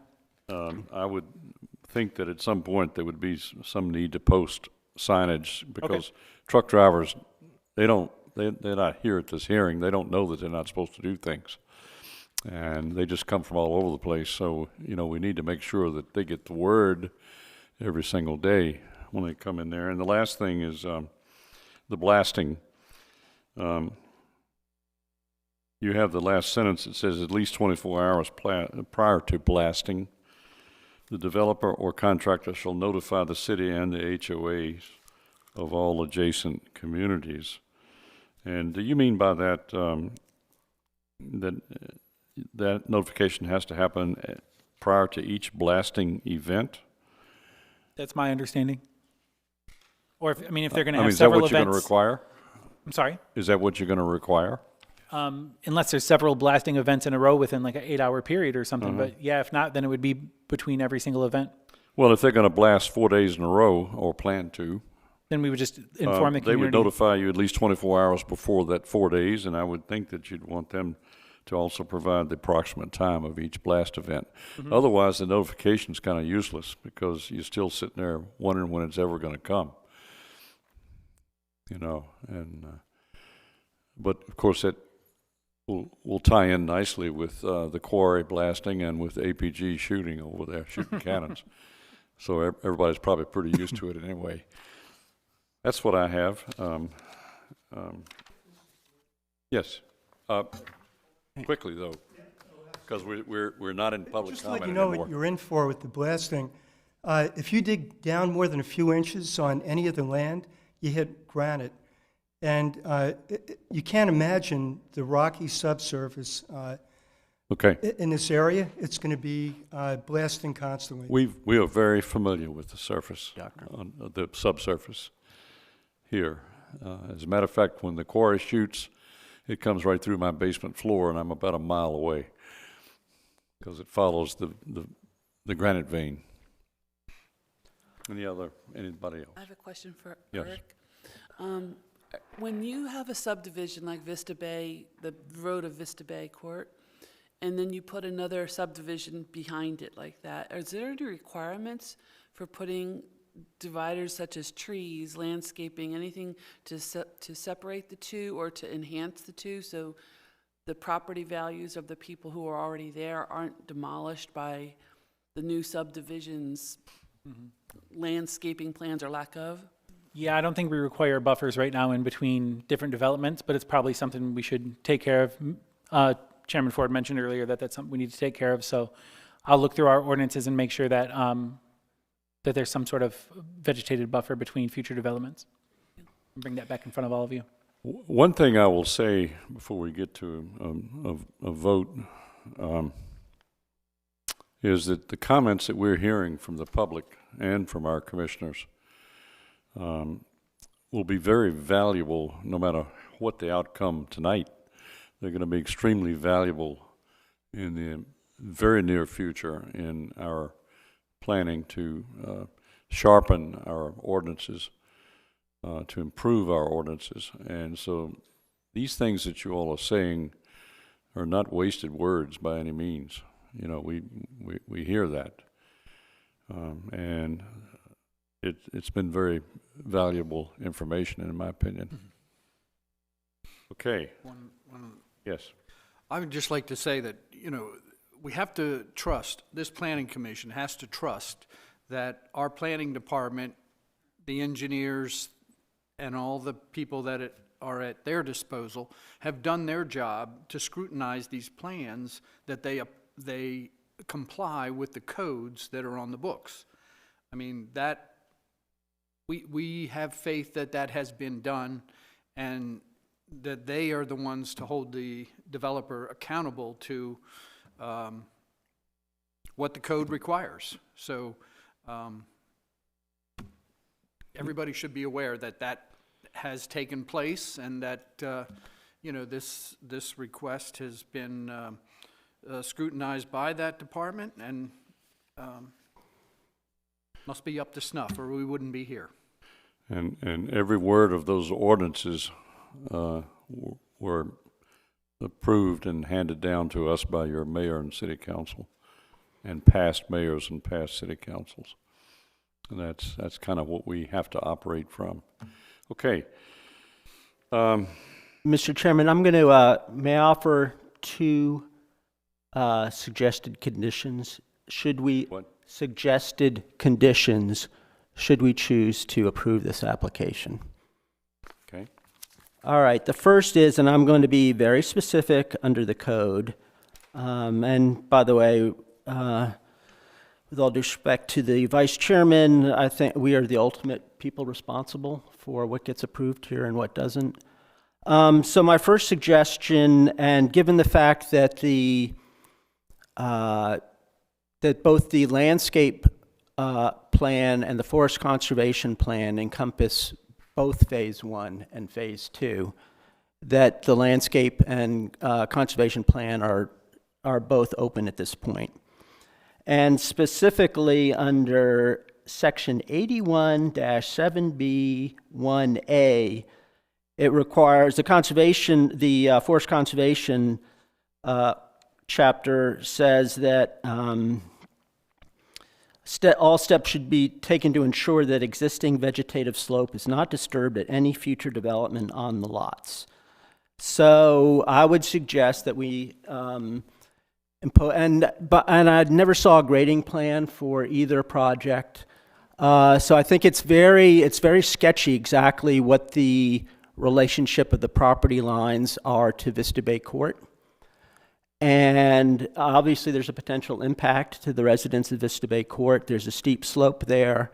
So my first condition would be for the planning department to require that the developer flag the boundaries of the new development in the field relative to that steep slope, and that the planning department further impose conditions that that the all the vegetation on the steep slope remain and not be disturbed by future development, and that conditions be imposed on those future lots so that they do not disturb that vegetative buffer along the slope. Can you offer the motion and let us, how about we vote on those additional motions on the basis that if this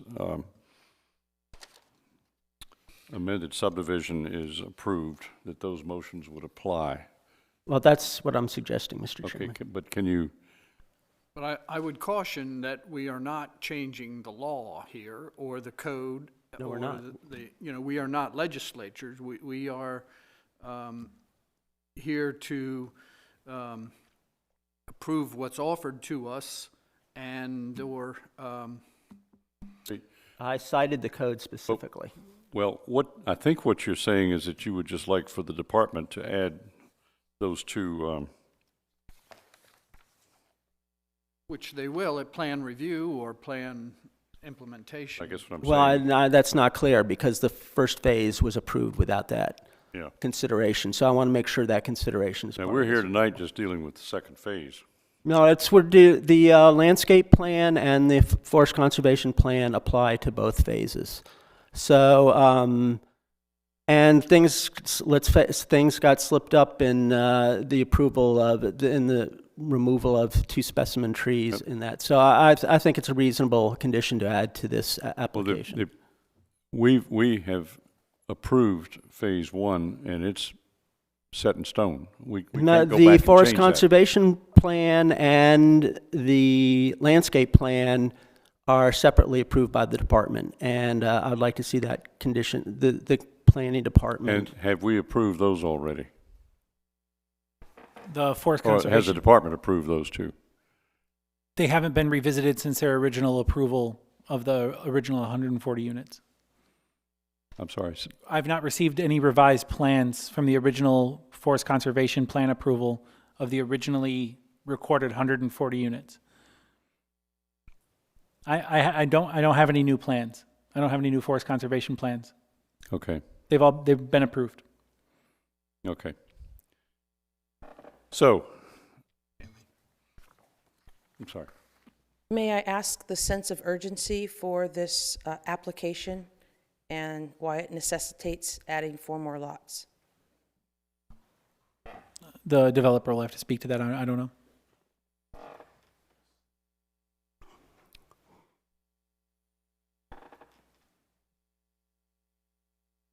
Mitch Enzer again with Bay State Land Services. The sense, I don't understand the sense of urgency. The plan was submitted to the city for review. All of the lots on this proposed revision to recorded lots of record. These lots exist in the city of Havre de Grace today as recorded on the 2 prior record plats. What is proposed by this plan is in full accordance with the city of Havre de Grace code for these particular lots. So I don't understand the urgency if the developer chooses to reconfigure existing lots of records and they meet the city code under the RB zone. It's not a sense of urgency. They're asking for their by right approval of the lots proposed tonight. Councilman, may I, because I was going to go to my second condition that I was going to recommend. Because there's a final plat approval here for 140 lots. That final plat approval included active recreation areas. Under the city subdivision regulations regarding open space, to change that existing open space within a subdivision plan requires an affirmative action by the Planning Commission. So there's no as of right to add lots to an already approved open space plan here as part of this subdivision. So, and in particular, again, the active open space that is being removed from this plan is where lots 142 and 143 are located. That was a second triangle kind of catty corner to the one right by Scenic Manor Drive. And there was a trail connection through there. So now that is not there anymore. There's only a drainage structure there. So the developer had received full approval for 140 lots, which is a lot, plenty. And now he's seeking 4 more. I'm suggesting that perhaps he be granted 2 additional lots, and that the 2 that were removed from active open space be removed from this application, and that open space area be restored. Wow. Mr. Borsier, Mr. Chairman, it's Mr. Sample again. Mr. Borsier, it's my understanding there is no open space requirement, none.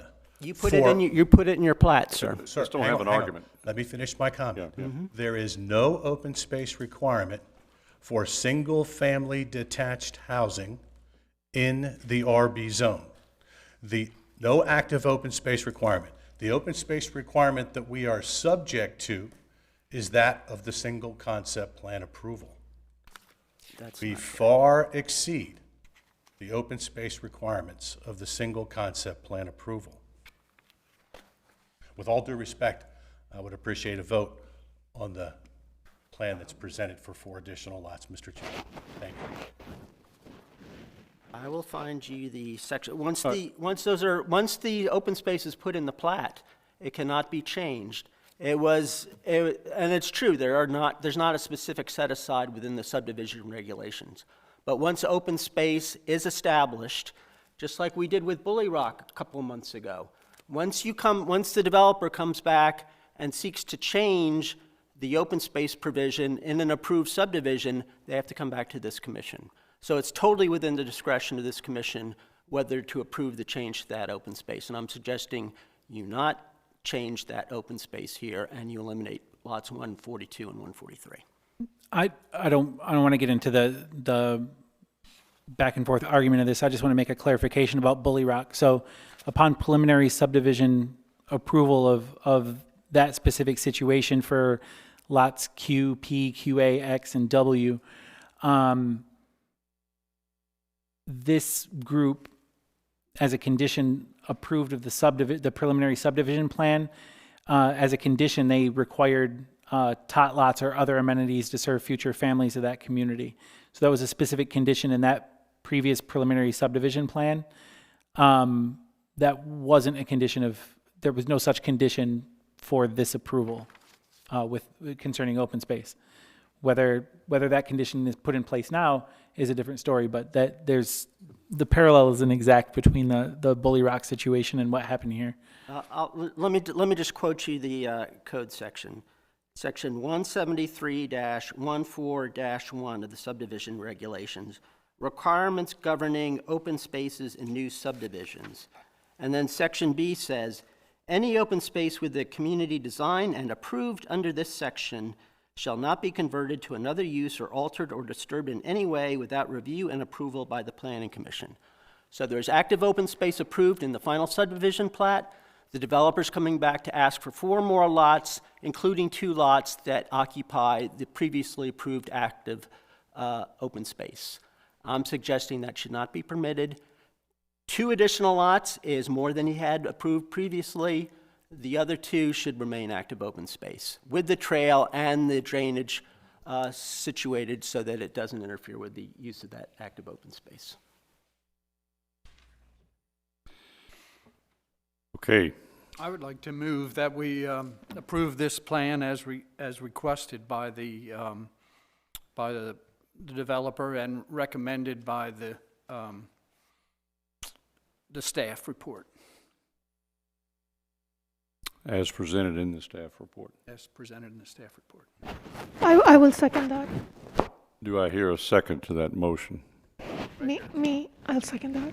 I'm sorry, I'll second that. your second. After hearing everything, yes. Discussion on the motion. Well, I would move to amend the motion to add the conditions that I had just described. We need to vote on So you're offering an amendment. Would you, again, for the record, as succinctly as possible so that we can write it out properly, Sure. repeat those additional As recommendations succinctly of the as department. I can, that under the City Forest Conservation Code, that the slope behind the Vista Bay Court Street be preserved in its present condition, and that the planning department takes such measures as to ensure that. That's one. That's one. Okay, number 2. Number 2 is the elimination of lots 142 and 143 from this preliminary subdivision. Okay. And that the area be restored to meaningful, active open space. Now, do I hear a second on that motion? have an active thing that we need. No, we vote on the amendment first, and then we go back and vote on the motion. Yeah. Do I hear a second on the amendment?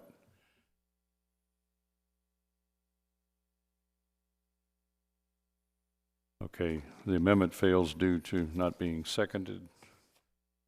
We go to the original motion. Discussion, any other discussion on the motion? Hearing none, I'm going to call for a vote. Can you please repeat what we're voting on? Thank you. I move that the plan as requested by the developer and approved by the staff report from the department be passed as written. Regarding the amendments, would that come after the vote? No, we've already voted to not include the amendments. We didn't vote, I'm sorry. It failed because there was not a second to the motion, so it never came to a vote. Yeah. Yeah, I think they were just discussing something. I don't even know that they knew it was up for a second. Say again? They were speaking while you put up while they were asked for a second. I don't even think they knew that it was up for a second. Right. We were, I mean, I'm just saying. We're looking at we the were looking at the plat to see which 2 houses you wanted removed. Okay, so okay, because I sat here and, Would you okay, like me to point out to you? and I kept So saying, we have it. Okay. so I even said, is there not a second? And I still got silence. So Why don't you ask them again? All right, let's do it again. There's been a amendment to the motion by Mr. Place, and do I hear a second to that amendment? And those were the two items that were going to be added to the recommendations by the Department of Planning. I don't hear a second, so the motion fails for lack of a second. Now we go to the Call the roll. original motion, and would you repeat that again? I move that we approve as requested by the developer and approved by the department the motion before us, or the plan before us.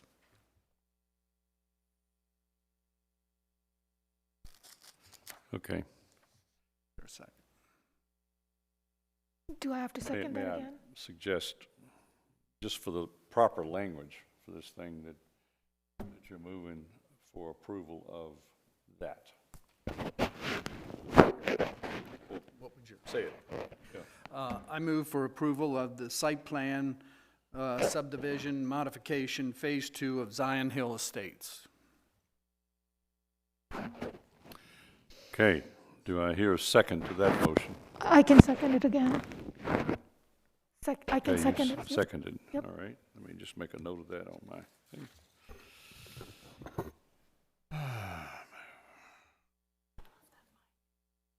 Okay, discussion on that motion.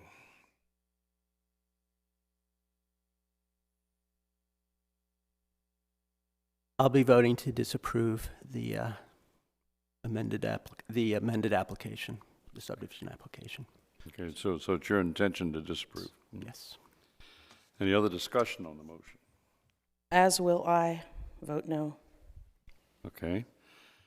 Any other discussion on the motion? I'm going to call the roll. And I think I'm going to start with Councilwoman Snegus.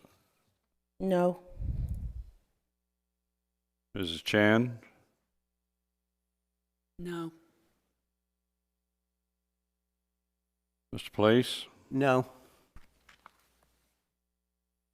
Mrs. Shaw? Yes. Mr. Garano? Yes. And the chair votes yes. Now, so we have a tie.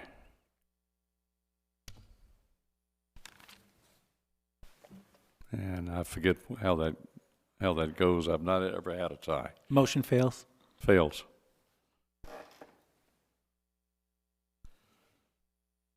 Okay.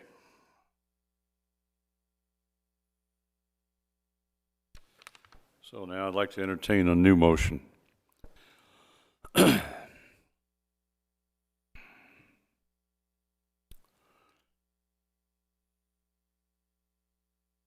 We could call it a day. Move on. I'm sorry? We could call it a day and move on. The preliminary subdivision application fails.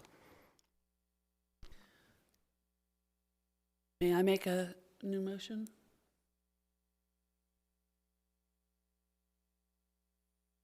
Yeah, certainly. The only thing that I would remove would be the extra houses. I like the idea of having the berm between the houses and the new subdivision, old subdivision.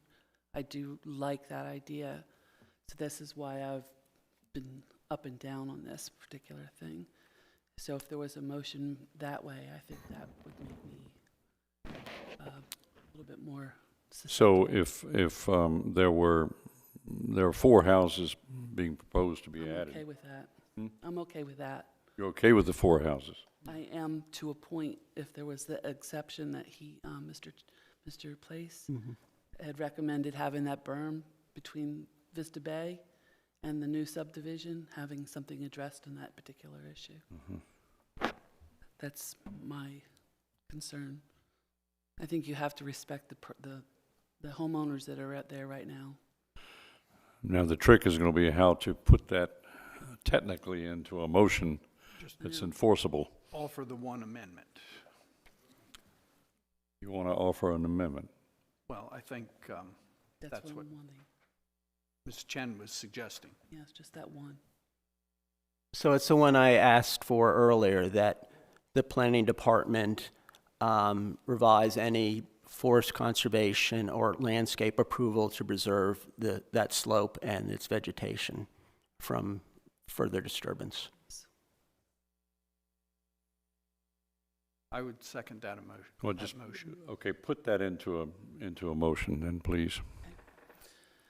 I motion that we accept the plan that has been submitted here today to have the additional 4 homes approved, along with the exception of having a change to the forestation, the greenery, the landscaping, and some sort of division between the present Vista Bay Court and the new subdivision that's going in, put in place so that they are protected. So I have a question. Do I hear a second to that motion? Can I ask a question on that? So what you're suggesting, would that encourage change, that this developer comes back and gives us that, and then you'll approve it? They just need to be protected right now from having it taken away. I think the department can handle that in any final conservation plan approvals or landscape plan approvals, that slope is Okay, protected. let's get a second before we get into too much discussion on this Before motion. we do that, I think that we just had a motion fail, and we do not need to be making any more changes tonight. I think we need to call it a day, as Mr. Place said. Right now, we are going back on our words, and I think that we need to take some time to think it through. And, you know, if we need to revisit this, we need to do it as a committee, and right now would be a good time to stop.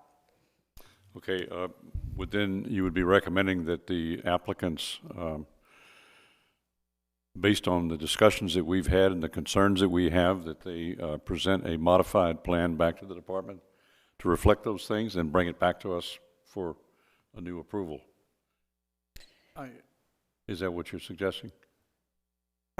I'm suggesting that right now, it's 8:30 at night, and we have taken a good long time to go through this. We have voted, and it was 3-way on both sides. We killed that one. We killed it, motion failed, and we do need to retire this.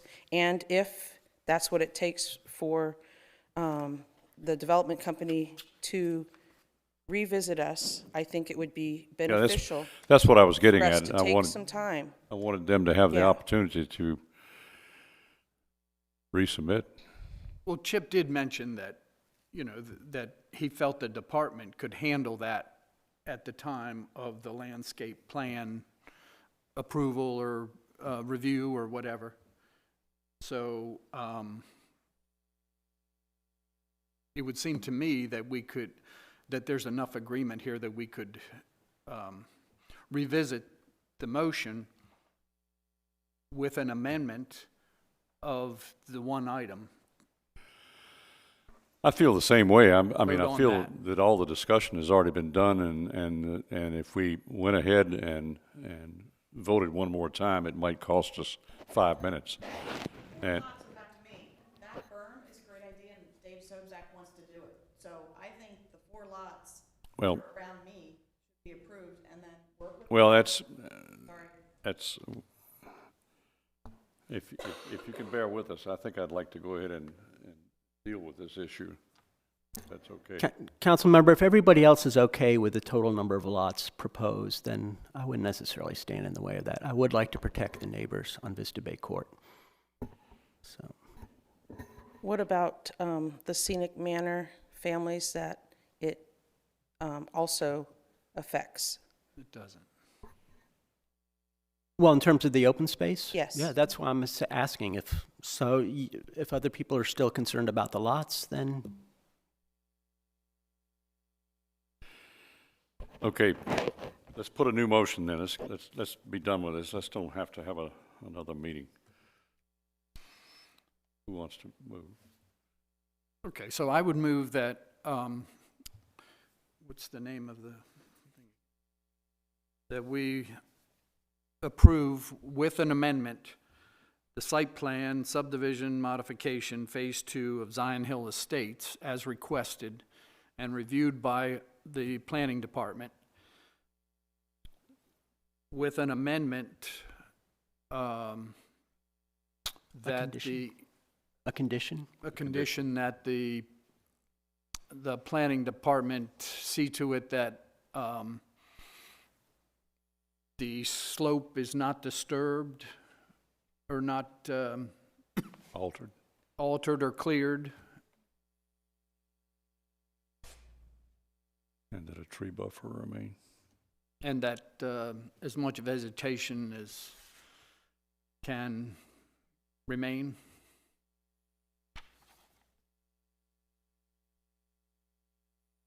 I hear a second to that motion. I second. Okay. Discussion on that motion. Would that amendment allow for the 4 spaces, plots to be relocated? The 4 houses? Yes. No, they would stay just like the plan is presented. The only difference the way I understand the motion, and the second, the only difference in what has been brought to us by the applicant is that, the 4 houses stay, but the buffer slope, the slope remain undisturbed, and that the buffer be left in place at the discretion of the department. That's correct. That's how I understand it as well. That's the way I understand it. In other words, we're trying to preserve that line of protection, which didn't exist in the plan that they brought us. Mr. Chairman, since it would appear that I would be outvoted on the lot question, and I do not want to stand in the way of protecting the neighbors down there, and if we just let things sit on the 3-3 tie, those neighbors would not necessarily be protected, although Tim could still do it. So I wouldn't stand in the way of this motion. Okay. I would like to add that I do see the benefits for there being a few more homes in respect to keeping with the community and the flow. I definitely advocate for that space, that natural land berm behind your house. I do see the concern for the neighborhood that's adjacent, the scenic manor. I know that there's not a lot of play space for your children, and I do anticipate that the park will come in and bring that to you in subsequent years when things come in. I don't know how long it will take, but it is a tough decision because, with progress, there's 144. It seems like 4 more, that's not that many more, to the builders and contractors. I understand your viewpoint as well. It is a tough place to be put in to have to make this decision. So thank you for listening to us as we listen to you, and just know that we want there to be a win-win for everyone. So as Mr. Place said, I don't want to stand in the way of progress, nor do I want there to be any harm brought to the berm that would affect the folks on Vista Bay Court. So. And let me just add one other thing. I think it's within the planning department's discretion with the limited, and by the way, I regret loss of any open space here, but it's probably within the planning department's discretion in a final landscape plan to make sure what active space still remains is really of benefit to the neighborhood. Thank you. Anybody else? We'll call a vote now. I guess I'll start at the top this time. Chair votes yes. Mr. Grono? Yes. Mrs. Shaw? Yes. Mr. Place? Yes. Ms. Chan? Yes. Yes. Councilwoman Schnagus? Yes. It carries 6-0. Thank you all for your patience. The application is approved with the one condition added. Thank you. The So the formal part of our meeting is done. We also are scheduled to have a comprehensive plan meeting, and I think we've just about run out of gas. So I will only add that, how about I just take 2 minutes and do this? We've paired ourselves off into groups of 2 people to visit different segments of the comprehensive plan and to come up with recommendations for implementation going forward in the future. And I just want to add that that Farhat and I met a week before last Saturday, a week ago, and we completed our task for that particular segment of the plan. And I will be putting that, it is appropriate for me to just put out our recommendations to all the commissioners. Not for debate online, but just to show them what we came up with. And let you distribute it. That's the appropriate way. Is that okay if we go ahead and break up now?